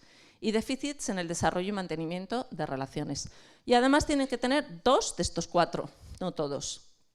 O problemas en el procesamiento sensorial, pues estos niños que no soportan los ruidos, o que de repente les cambian la luz del baño y la ponen naranja y ya no lo pueden soportar, o que no aguantan que les pongan crema, cualquier cosa en el procesamiento sensorial, mucha inflexibilidad, rutina, rigidez, ¿no? Incapacidad de adaptarse. Si yo voy al cole por esta acera, voy por esta acera, y si mi madre un día cruza a comprar el pan, rabieta, por ejemplo, o ansiedad, y la madre no entiende nada, ¿no? Rigidez. Lo decía Kanner, que fue el que describió el autismo, como insistencia en la mismidad, insistence in sameness, ¿no? Que es como, necesito que las cosas sean como las conozco. Y luego, intereses restringidos, que pueden ser rarísimos, pues al señor que le interesa el nombre de todos los cráteres de la Luna, pues que puede ser entretenido 5 minutos un día con una cerveza, pero claro, el tercer día huye la gente de él como nada, porque es un rollazo. O pueden ser intereses normales, pero intensos, monotemáticos, bueno, pues al que le interesa a lo mejor los Pokémon con 7 años y está fenomenal, se sabe todas las genealogías y muy bien, pero con 10 también, con 15 también, con 26 va a cazar Pokémon por la calle, es lo único que hace. Entonces pueden ser intereses o raros o intensos y monotemáticos. Pero todo eso de inicio en la infancia. El autismo es otro trastorno del neurodesarrollo, uno nace con ello, ¿vale? A veces se diagnostica tarde, pero forma parte también del hardware. Problema del neurodesarrollo, de inicio en la infancia. Y con impacto.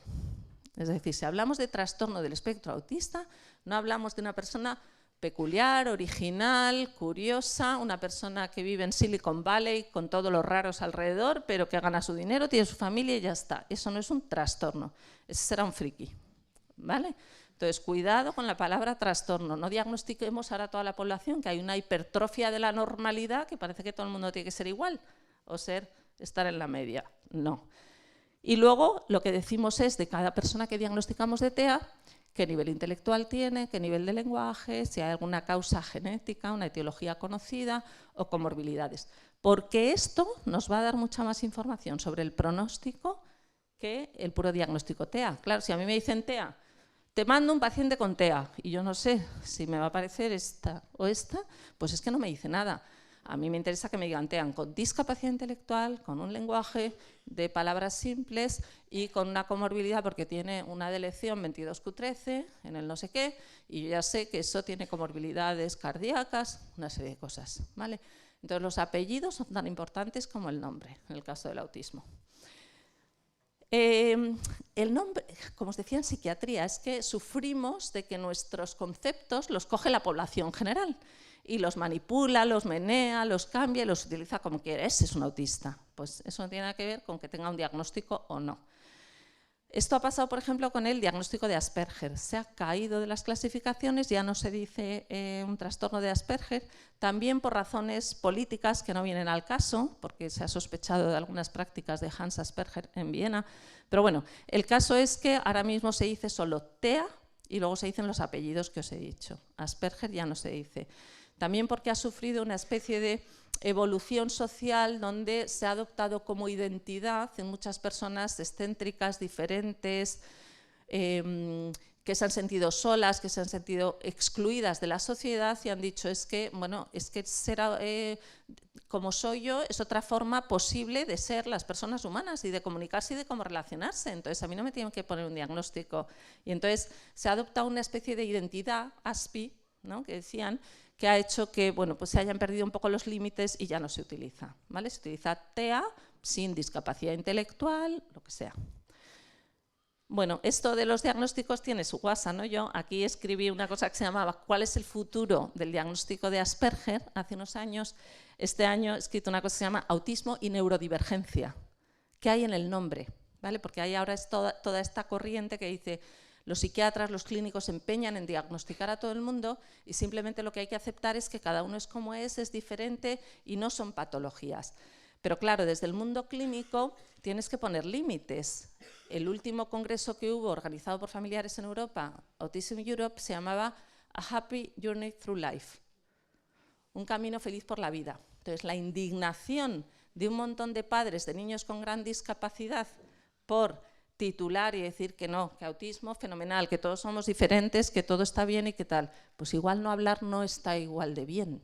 Igual no hablar hay que intentar arreglarlo o no comunicarse. Entonces hay que poner límites porque uno no tiene recursos para todo. Hay unos niños que hay que darles ayudas, que hay que darles adaptaciones curriculares. Entonces hay que tomar decisiones categóricas. Entonces hay que poner algún límite a trastorno, reconociendo que no podemos andar diagnosticando a gente porque sea diferente, ¿vale?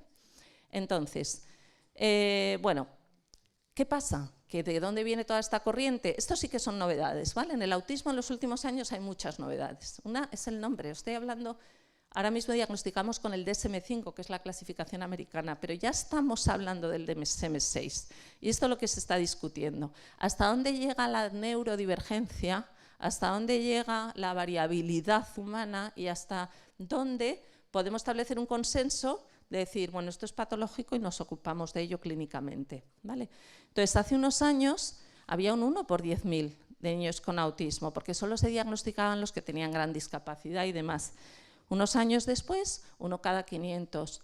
El año pasado sacaron un dato en San Diego que dijeron 1 de cada 36. Yo ahí ya me planté y dije, yo vuelvo a lo anterior. Yo no digo, o sea, yo voy a dar datos epidemiológicos europeos, canadienses, que hablamos 1 de cada 100, 150. Porque lo otro, están metiendo una cantidad de pequeñas dificultades de neurodesarrollo que entiendes cómo se enfada la población de gente diferente. Sobre todo porque cuando ya pones aquí el límite, si esto es la normalidad, ¿no? La mayoría de la gente es normal, de extrovertida, de relacionada, de capaz en lo social. Hay unos pocos hipercapaces y hay otros muy incapaces, que son los que llamamos autismo. Si movemos esto hasta aquí, ya entro yo ahí. Pues yo no soy la más extrovertida del mundo, yo no aguanto en las fiestas hasta las 5 de la mañana, yo me saturo de la gente. Pues hombre, como, bueno, pues vale, soy TEA, me da igual. Pero entonces, ¿de qué sirve un diagnóstico? Porque el niño que está haciendo así y que no puede comer más que cosas blandas, pues igual necesita ayuda, más que yo. Bueno, entonces al final tenemos que volver a que hay en el nombre, ¿no? Esas dificultades innatas, nucleares, de entender los aspectos no literales, no del lenguaje de la vida, lo vincular, lo social, ¿vale? Y eso es esa gente que no tiene un otro con el que se sienta en comunión, en relación, en afecto, en vínculo, ¿vale? Hay gente que no lo tiene.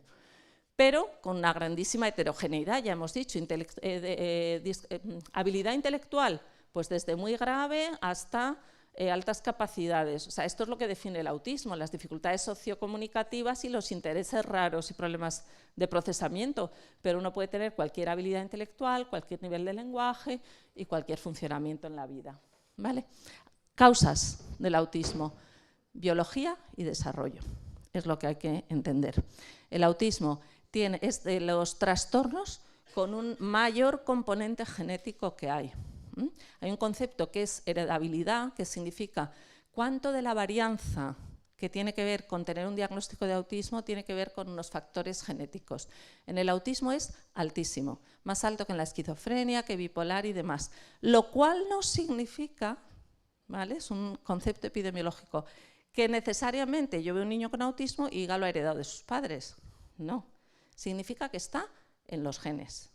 Ahora, puede ser un gen muy potente en un sitio horrible porque es muy importante para el neurodesarrollo y con esa alteración en el gen ya tiene autismo, son los que llamamos genes de autismo, que explican un 20% de los casos y eso no pasa en ninguna patología mental, ¿vale? Un 20% de los casos con autismo a día de hoy, con los estudios genéticos podemos saber por qué, ¿vale?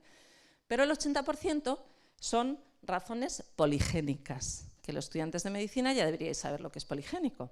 Poligénico significa un montón de genes con efecto pequeñito, que es lo que está detrás de todos los rasgos complejos.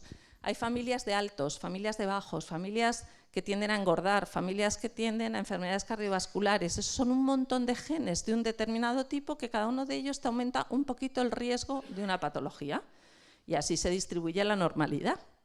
Entonces, hay muchos genes que aumentan una pizca el riesgo de ser más extrovertido, de ser más sensible sensorialmente, de ser más rígido, de no sé qué. Entonces, en las familias donde hay muchos de esos genes, pues hay más personas con lo que antes llamábamos Asperger, raros, atípicos, esquizoides, todo eso, ¿vale? Y hay otras familias que son todos unos salaos, extrovertidos. Bueno, eso es riesgo poligénico. Luego, si uno tiene una mutación en un gen pues mediano, si tiene mucho riesgo poligénico familiar y simplemente iba para raro, pues a lo mejor tiene una mutación concreta en un gen medio regular y ya salta diagnóstico de autismo. O tiene una anoxia en el parto, o su madre ha tenido que tomar antiepilépticos en el embarazo. Son riesgos que se suman, ¿vale? Entonces pero el autismo empieza aquí, antes del nacimiento. Lo tienes en los genes o tienes influencias ambientales intrauterinas, es decir, una infección grave durante el embarazo, una exposición a valproico, a drogas, en un momento clave del desarrollo. El timing en los problemas del desarrollo es muy importante. Imaginaos una infección gravísima, ¿vale? A la madre que tiene un bebé 4 semanas, una infección gravísima, todas las citoquinas, toda la bestia ahí. Pues a lo mejor eso es un aborto, a lo mejor no es viable ese feto. Si eso le pasa un poco más adelante en el embarazo, aumenta el riesgo de discapacidad intelectual. Un poquito más adelante de autismo y un poquito más adelante de esquizofrenia. ¿Por qué? Porque el efecto de lo que te ocurre impacta en un cerebro que está en un momento determinado de su desarrollo, impacta a esos procesos que están ocurriendo. Y por eso que yo me tomé valproico en el primer trimestre no tiene nada que ver con el segundo o el tercero respecto al impacto y el riesgo que tenga después. Y eso pasa en el autismo. Entonces, cuando hablamos de que es una razón multifactorial, estamos hablando de lo ambiental intrauterino, ¿vale? Y entonces, claro, intrauterino, pues pasan todas esas cosas, que los genes se expresan, que forman proteínas, que se conectan las que van para neuronas, luego se acaban conectando, bueno, etcétera, etcétera. Entonces, dependiendo, el embarazo es un momento clave, donde tú puedes tener una variante rara genética y da igual que sea el mejor embarazo del mundo, que vas a tener un resultado de un trastorno del neurodesarrollo autista, o puedes tener variantes comunes de riesgo que se suman a eventos ambientales, ¿vale? A ver, una hipoxia en el parto, lo más frecuente es que no dé lugar a autismo, pero si coincide en un background poligénico aumentado de TEA, pues puede dar lugar a ello, ¿vale? No voy a entrar más aquí, pero bueno, sí que quiero que sepáis esto, el riesgo poligénico, la genencia común y el riesgo raro. ¿Por qué? Porque si tú diagnosticas a un niño de autismo, a día de hoy la Seguridad Social te tiene que pagar test genéticos. Y si no, hay que conseguir que te lo paguen. Porque a día de hoy no hay ninguna enfermedad que en un 20% con un exoma o con un CGHRA y te haga un diagnóstico etiológico. Y aunque no vamos a curar, no vamos a cambiar esos genes, nos da muchísima información. Si a mí me dicen que un niño tiene un autismo con una discapacidad muy importante porque tiene un 22q13, pues que le falta un trozo así de gen, pues yo ya sé muchas cosas. Ya sé que ese niño tiene un 40% de posibilidades de tener problemas renales y cardíacos. Lo mando a que le hagan ecografías y anticiparme a cualquier problema que pueda tener. Es un niño a lo mejor con discapacidad que no habla, pero resulta que llega a los 6-7 años, el niño empieza a estar súper inatento, irritable, empieza a pegar, duerme mal. Pues ¿yo qué voy a hacer? Le voy a dar un omeprazol, porque sé que el 40% tiene reflujo gastroesofágico. Y si tengo que ponerme a diagnosticarle el reflujo, haciéndole una gastroscopia, preguntándole al niño que no habla si le duele más cuando se tumba o antes de comer o después, pues no pierdo el tiempo, le doy un omeprazol, si se le pasa ya sé que era reflujo y si no sigo investigando. Es decir, nos da mucha información. Además miro a los padres. Los padres, si tengo una enfermedad tan grave como esa, entonces ese es el caso que os decía antes, heredable muchísimo, la causa genética muchísimo. ¿Heredada de sus padres? No, porque esas tan gordas generalmente son variantes de novo, es decir, en los gametos. El padre o la madre no lo tienen, hay una mutación espontánea, nosotros estamos mutando todo el rato y estamos corrigiendo todo el rato las mutaciones que tenemos. De vez en cuando, mala suerte, hay una en un sitio muy malo. Vaya, pues entonces el niño tiene una enfermedad grave, pero no la tienen sus padres porque estaba solamente en los ovocitos o los espermatozoides. Entonces, si ese niño se reprodujera, lo pasaría 100% a su hijo, porque ese sí que lo tiene de origen, pero no viene de sus padres. Ahora, es genético total. ¿Veis la diferencia entre heredable y genético? Entonces, un 20% conocemos la causa, es monogénica y son enfermedades raras. Un 80% no. Bueno, vamos a ir más rápido con esto. Hay ahora mismo unos 150 genes que se asocian con autismo porque son importantes en el desarrollo. Hay muchos más implicados, pero no son 150 causas, porque hay una convergencia de funciones de esos genes.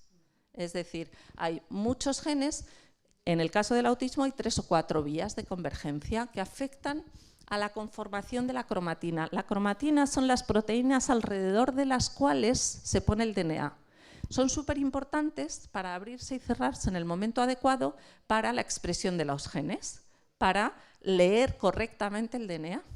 Y eso, cada gen se expresa en un momento del desarrollo. Hay momentos en que la propia información genética te dice estas células van para renales, estas van para cerebrales, entonces se tiene que ir abriendo y cerrando el DNA para ir expresando las proteínas correspondientes. Entonces, cuando la cromatina, esa proteína alrededor de la cual se pone el DNA, está alterada, eso aumenta mucho el riesgo de autismo. Entonces, unos cuantos de estos genes tienen que ver con eso, con la conformación de la cromatina. Otros cuantos con la transmisión sináptica, y son sinaptopatías entre unas neuronas y otras.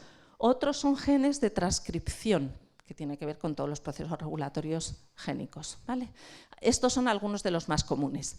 Si a ti te hacen un análisis genético y tienes una mutación importante que altera la lectura de tu gen, DIRC o Shank o Green o tal, eso es un gen de autismo y ya te dicen que esa es la causa de tu autismo. Y a lo mejor pues tienes que pasar el duelo de que tienes una enfermedad grave y que no vas a mejorar con mucha estimulación que tengas, y a lo mejor te tienes que gastar más el dinero en comunicación alternativa, en autonomía, tienes que aceptar lo que hay y escolarizar adecuadamente y no estar a lo mejor 10 años pagando una estimulación de 20 horas a la semana que no va a dar resultado porque ya sabes que no se dan las condiciones biológicas. Entonces son decisiones importantes. Más cosas. TEA es demasiado amplio, entonces lo moderno ahora mismo en autismo es buscar biotipos. Biotipos significa, nosotros acabamos de terminar una beca con fondos de estos de recuperación europea, donde hemos hecho 1000 pacientes con autismo y hemos hecho una caracterización clínica muy completa, pues cómo es lo sensorial, cómo es la comunicación, cómo es tal, y una caracterización biológica muy completa también. Y la idea es encontrar subtipos de autismo, de manera que los metamos en ensayos de forma diferencial. Porque ¿qué tendrá que ver Temple Grandin con la niñita de la discapacidad y la sensorialidad toda alterada? Ni a nivel clínico ni a nivel biológico. Entonces, la mayoría de los estudios van en la línea de intentar subtipar, encontrar subgrupos homogéneos que tengan tratamientos más personalizados, más de precisión. Eso es la medicina de precisión hacia dónde va. Este es el proyecto europeo en el que estamos haciendo estas cosas, intentando hacer tratamientos a biotipos concretos. Y esto es otro estudio que hemos hecho, a ver, lo pongo porque es muy interesante. Yo estuve un año de sabático en San Francisco y entonces ahí, en asociación con el panel de biomarcadores de la Asociación Americana de Psiquiatría, hicimos una búsqueda de todos los biomarcadores, indicadores de autismo que podemos modular con fármacos para mejorar el pronóstico. Porque no es lo mismo tener un autismo donde se añada muchísima disregulación, problemas de sueño, problemas de dolores, patologías, que un autismo, bueno, pues que es como es y ya está, pero tranquilo, duerme y te puede convivir con él. Y entonces miramos esos biomarcadores y lo que identificamos fue pues una serie de biomarcadores inmunológicos y del metabolismo oxidativo totalmente desequilibrados. Y es lo que están haciendo muchos grupos de investigación ahora para identificar, vale, si este niño tiene marcadores de que tiene un estado prooxidante o proinflamatorio, pues vamos a tratar con ese tipo de fármacos, aunque no pueda ir al gen de origen, pero voy a los mecanismos intermedios, a la fisiopatología. ¿Vale? Bueno, esto es lo mismo, buscar clústeres y en este tipo de trastornos que son raros, porque claro, yo un SHANK3, pues en España hay como 200, que los tenemos caracterizados y les hacemos seguimiento y demás, pero claro, en mi hospital a lo mejor hay 10. Ahora mismo la ciencia solo se puede mover juntando, compartiendo datos, compartiendo muestras, compartiendo la información que todos tenemos. Entonces, solo se puede avanzar entrando en grandes consorcios, en ese tipo de cosas. Luego uno a nivel individual puede avanzar muchísimo en hacer pruebas de concepto, ir en profundidad a cosas concretas. Hago un ratoncito, pongo una célula, le hago que funcione mal y pruebo moléculas para revertir. Pero si quiero identificar causas, necesito muestras de 10.000, de 20.000 y necesito compartir. Has dicho 40 que habíamos mandamos 400 y ahora tenemos muchas más. Bueno, estos son estos estudios. Este es muy chulo porque ahí fue un beneficio que sacamos de los fondos de recuperación y entonces nos dieron 3 millones de euros, que está fenomenal porque por fin, pues en un proyecto de poder contratar a 12 personas, que está muy bien, ¿no? Pero bueno, esto se acaba ahora. Y todo esto en el contexto del desarrollo. ¿Qué quiere decir eso? Pues que uno tiene su conformación genética, biológica, pero luego le pasan cosas en la vida y puede caer de un lado o de otro. Claro, si ya el toque biológico que tienes es muy patogénico, da igual que te vaya muy bien en la vida y en la mejor familia. Vas a tener una gran discapacidad, pero no va a dar igual que estés regulado, que no estés regulado, que duermas, que te acepten, que te lleven al colegio adecuado, no va a dar igual. Pero si tienes una biología reguleras, pero no tan mala, entonces ya vas a depender de muchas más cosas que te pasen. Desde una buena alimentación hasta una buena educación, hasta que no tengas muchas infecciones, etcétera, etcétera. Entonces, esa perspectiva, ¿cuándo? 10, vale. Neurobiológica, neurodesarrollo es súper importante, ¿vale? Aquí es donde estaríamos. Uno tiene la conformación genética que tenga, tú tienes una vulnerabilidad biológica para autismo y otro la tiene para cáncer y otro la tiene para no sé qué. Y si le pasan un par de cosas más, pues ya sabemos de qué pie va a caer cada uno. Yo no sé cuántos de aquí, si algunos habéis hecho el 23andMe. Es un test que se puso muy de moda hace unos años en Estados Unidos, que sacaron una filial en Valencia porque no autorizaban hacerlo aquí, que es para ver tu riesgo genético para las distintas enfermedades. O para tu ancestralidad. Entonces, mucha gente en Estados Unidos, para ver cuánto tenían de chino, cuánto de tal, se lo hizo. Porque es ver el pequeño efecto de cada uno de tus genes. Yo me lo pedí por un cumpleaños. Cada uno tiene sus rarezas y yo tengo un poquito de riesgo poligénico. Pero era una empresa valenciana que se llama Tell Me Gene. Y entonces era porque aquí no autorizaban a los americanos a mirarte los genes. Y entonces la montaron aquí. Entonces tú tienes tu biología y luego imagínate que tú tienes tu TEA, pero además te tienes un déficit de atención y un problema de aprendizaje. Pues todo eso va sumando disfuncionalidades. Entonces, cuando vamos a diagnosticar es fundamental saber todo esto. Cuando vamos a tratar, muchas veces lo que tenemos que tratar es más las comorbilidades y las codisfuncionalidades, porque en el origen no sabemos todavía cómo hacer, ¿vale? Y entonces tenemos que cuidar entre algodones a esos niños para que no añadan fuentes de disfuncionalidad, ¿vale? Y esto es lo contrario, de esos niños hay que ocuparse más. y llevar esa educación más especializada posible, más personalizada y que puedan convivir y estar con bienestar en el mundo, aunque tengan sus dificultades. Entonces, las comorbilidades a veces son la fuente mayor de discapacidad. Por ejemplo, Temple Grandin, esa señora americana que os decía, su mayor disfuncionalidad es cuando tiene una depresión.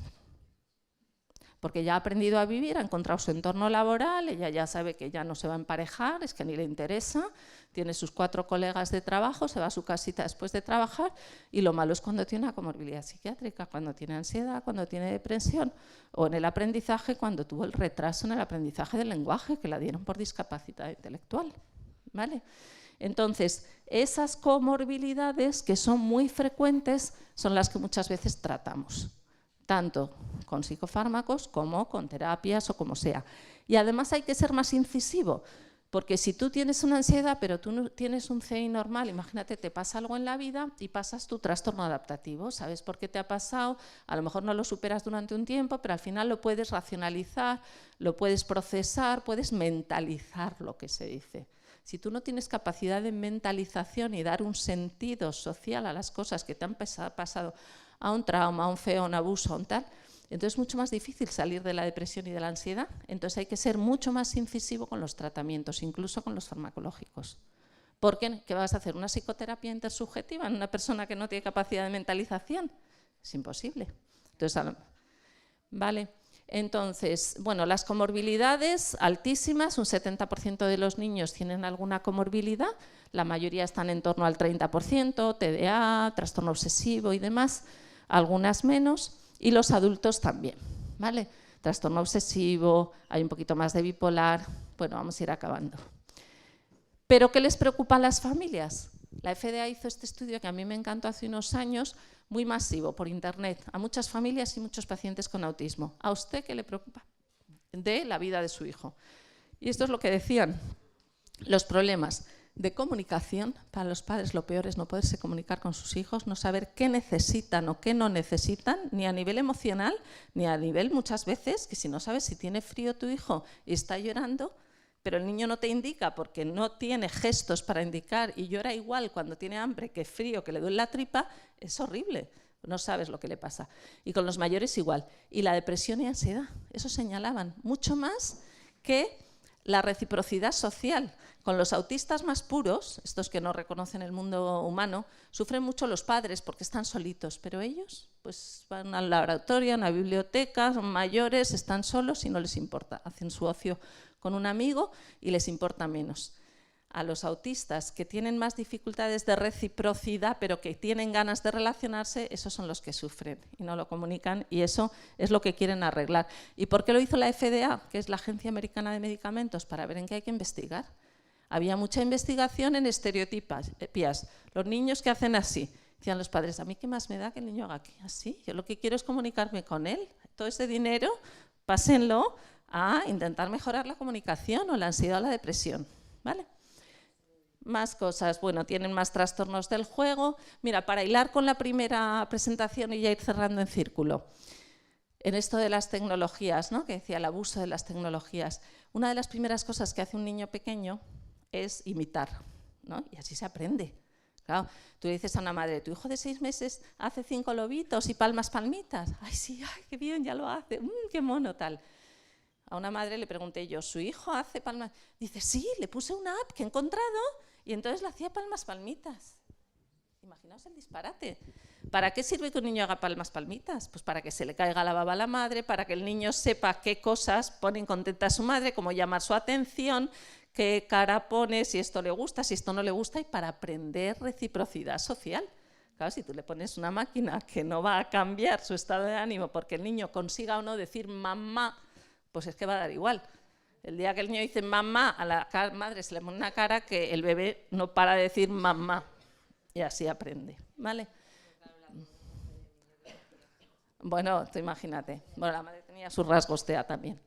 Bueno, más adicciones, a veces, cuidado con el uso de videojuegos, porque a veces es la única forma de relacionarse con gente. Si uno es muy raro y vive en un pueblo de 100, no va a encontrar a otro al que le gusten las cosas que a él. Entonces, a veces es una bendición. Internet, y ha sido muy bueno para personas que tenían intereses extraños, conectar con otros y poder tener relaciones. Sobre todo gente que no tolera el contacto humano. El olor, el que te toquen, el no sé qué, pues tienen sus amigos por Internet y está muy bien. El problema es cuando hay abuso, cuando es monotemático, cuando no hacen otras cosas y demás, ¿vale? Y bueno, el juego es importante para la vida, entonces a veces los autistas solo pueden jugar a Internet. Nada, acabo con eso que os decía, que es la normalidad, que es la disfuncionalidad. Esto va a estar en vuestras carreras presentes todo el rato, vais a oír términos como neurodiversidad, neurodivergencia, neurotipicidad, alternativas neurológicas, pues va de esto, de qué nombres ponemos a las cosas, ¿vale? Pero bueno, pues desde lo clínico creemos que tener un criterio diagnóstico para suficiente disfuncionalidad es importante. Bueno, en Madrid tenemos una consulta donde atendemos a todas las personas con autismo de la Comunidad de Madrid para los problemas médicos que tienen necesidades hospitalarias. Tenemos ahora mismo en seguimiento a 5.000 de todas las edades. Hace un par de años abrimos otra sede en Getafe para la zona del sur para que pudieran acceder más fácilmente.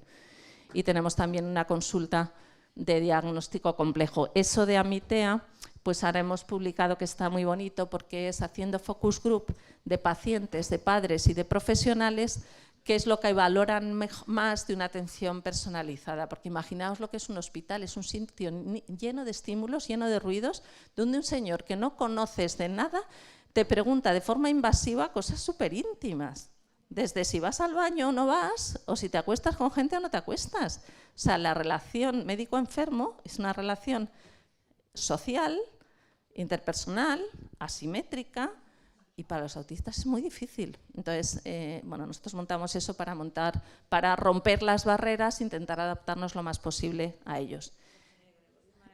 Sí, y bueno, nada, este es el equipo del Gregorio Marañón. Perdonad que he ido corriendo, pero bueno, para daros así un saborcillo y si queréis alguna pregunta.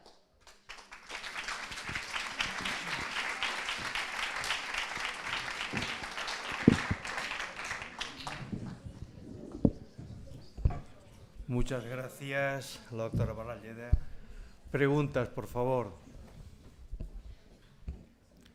Sí.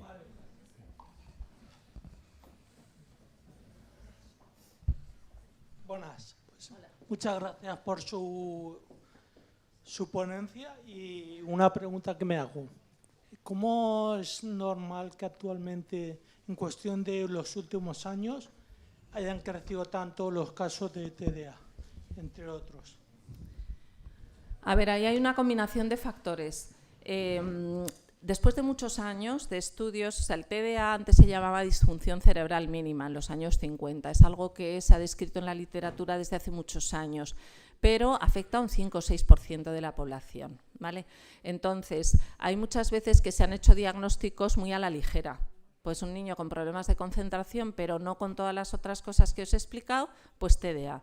Hay mucho también de una presión social y académica para que los niños rindan más. Entonces hay determinadas clínicas pues, que se han sumado a ese carro, ¿no? Y entonces en Estados Unidos hay algunas clases donde un 30% de los niños toman medicación. Eso es un disparate. Entonces eso es hacer una especie de, pues eso, de dopaje de los niños y no tiene nada que ver con tener un TDA. Entonces yo creo que ahí hay mucho de mal diagnóstico. Antes había un infradiagnóstico clarísimo y todavía en algunos entornos, en algunos colegios, se sigue infradiagnosticando por ese estigma de que es un tema educativo, que se educa mal a los niños. Entonces, por eso insisto tanto, yo no tengo privada, pero por favor, si se gastan el dinero, que sean un diagnóstico adecuado, bueno, con un experto que no tenga conflicto de interés con las farmacéuticas. Y a partir de ahí ya trabajas. Entonces, yo creo que es una mezcla de factores. Conspiranoico, pero la verdad es que el aumento también está muy ligado al aumento de vacunas que se le dan a los niños.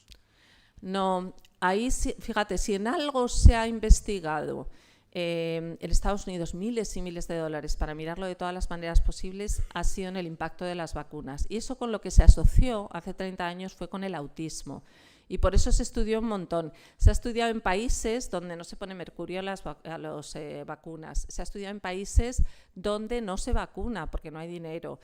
Es estable completamente. O sea, las vacunas no tienen un impacto en producir autismo, ¿vale? No, la FDA no, Trump es el que no dice lo mismo. El único que no dice lo mismo es Trump. Kennedy. El daño que han calculado en un artículo ayer que ha hecho a la ciencia este señor, el ministro de Salud, el Robert Kennedy, que no tiene ni idea de salud, y Trump, es que van a tardar como 10 o 15 años en recuperar. Están solos en el mundo científico. Hay una corriente anticientífica.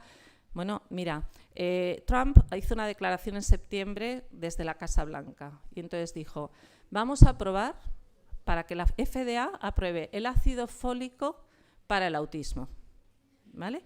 Eso Trump, así porque le dio la gana. O sea, lo difícil que es que aprueben un medicamento, las regulaciones que te piden. Entonces, de repente vio, no sé qué, le dijo Robert Kennedy de un artículo que había de un grupo americano exclusivamente en un grupo, en un laboratorio. Habían identificado a algunos niños, un 10%, que tenían un problema en un receptor del ácido folínico, que no funcionaba bien. Y en esos niños el ácido fólico iba bien.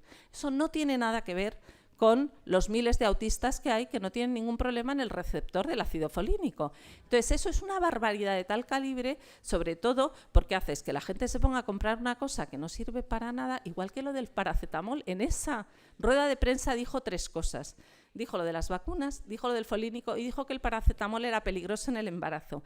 Hay cohortes noruegas, suecas, de 100.000 de pacientes donde se ve que lo que hace daño al feto es el estatus proinflamatorio. No es el paracetamol que se han tomado. Entonces, imagínate la culpabilización de las madres que han tomado un paracetamol o el daño que va a hacer que tengan una infección no tratada, que eso sí se sabe que daña al feto. Entonces, uno no puede hablar de lo que no sabe y es muy serio hablar de ciencia sin tener ni idea. El Robert Kennedy es un anticientífico metido a ministro de Sanidad. Lo siento, pero es así. Adelante, por favor. Mara, felicidades por la conferencia. Me ha gustado mucho tu manera de explicar y de comunicar y tus conocimientos. Yo quería preguntarte si hay alguna línea de investigación que trabaje la relación entre la microbiota o la intervención en la microbiota para la sintomatología del TEA. Sí. No sé si eres del ámbito médico. No. Yo soy del ámbito psicología, pero soy un apasionado de la microbiota y no sé si tiene algún tipo de vinculación con esto. Ahí, como dice microbiota, como dice Mafalda, hay caso. Lo que nos pasa, no sabemos cuál.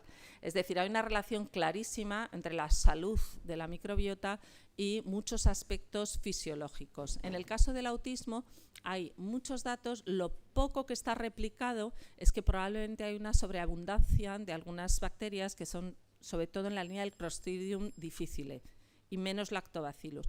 Entonces, ahora mismo es un ámbito de investigación. De hecho, te preguntaba si eras del ámbito sanitario porque mi última beca del Ministerio de Sanidad, que son los fondos de investigación sanitaria, los FIS, va de eso, va de microbiota y autismo. Entonces, lo que esperamos, y estamos reclutando niños para hacer un tratamiento personalizado según la microbiota que tengan.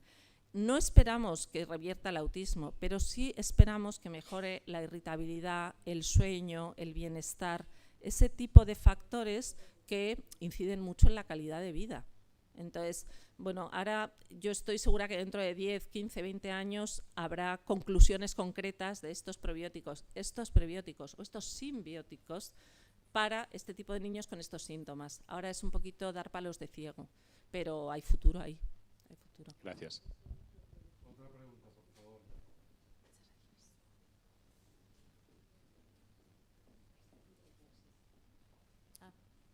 Sí, que leí, no sé si es cierto, pero leí que hay muchos casos de autismo en niños, o más se diagnostican más en niños que en niñas, y supongo que no es que haya menos niñas con autismo, sino simplemente que se diagnostican menos, y quería saber por qué. Son las dos cosas. A ver, siempre se ha dicho que había como 4 o 5 niños por cada niña, ¿vale? Entonces, es verdad que ha habido algunos problemas con el diagnóstico, porque los diagnósticos estaban muy basados en conductas. A los niños se les lleva mucho antes a la clínica porque son más agresivos, tienen más problemas de conducta, y las niñas son más inhibidas. Entonces se llega antes a llevar a los niños, se les diagnostica antes. Pero teniendo en cuenta todo eso, mirado de forma epidemiológica, de forma prospectiva, retrospectiva, de todas las maneras posibles, es más frecuente en chicos que en chicas. Y además tiene todo el sentido biológico. Todos los trastornos del neurodesarrollo, sea dislexia, TDAH, autismo, son más frecuentes en chicos. La neurobiología del niño lo favorece. Las mujeres tienen más mecanismos de reparación a nivel hormonal, a nivel de reparación de mutaciones. Entonces, para que una niña dé síntomas y puedas diagnosticar de trastorno porque sea disfuncional, es más grave. Entonces, son las dos cosas. Ahora mismo se calcula que más o menos 3 por 1, o sea, no es tanto como se pensaba antes. Sobre todo las que se han diagnosticado menos son las mujeres de alto funcionamiento, que se les ha diagnosticado de otras cosas, ansiedad, trastornos de personalidad, y eso cada vez adultas con buena capacidad intelectual cada vez se diagnostican más, y esas sí pasaban desapercibidas. Más preguntas, por favor. Hola, quería saber, para entrar en el estudio que acaba de comentar, para poner a un menor en el estudio. Pues mira, para este concreto que he dicho ahora mismo de microbiota, desde luego si tienes un candidato, encantada, porque cuesta reclutar, pero los criterios son muy estrictos. Vale. Menos de 3 años, hasta 3, estamos ampliando a 6, pero menos de 3, con autismo y algún problema digestivo funcional, es decir, niños de estos o con dolor o con estreñimiento o así, y que tengan un hermano sano, porque queremos descontar lo que tiene que ver con el ambiente compartido, que sabemos que es muy importante, la nutrición y demás en la microbiota. Entonces, es complicado entrar, pero bueno, haremos más estudios y algún día haremos una web donde los anunciemos, pues que no nos da la vida. Muchas gracias. Última pregunta.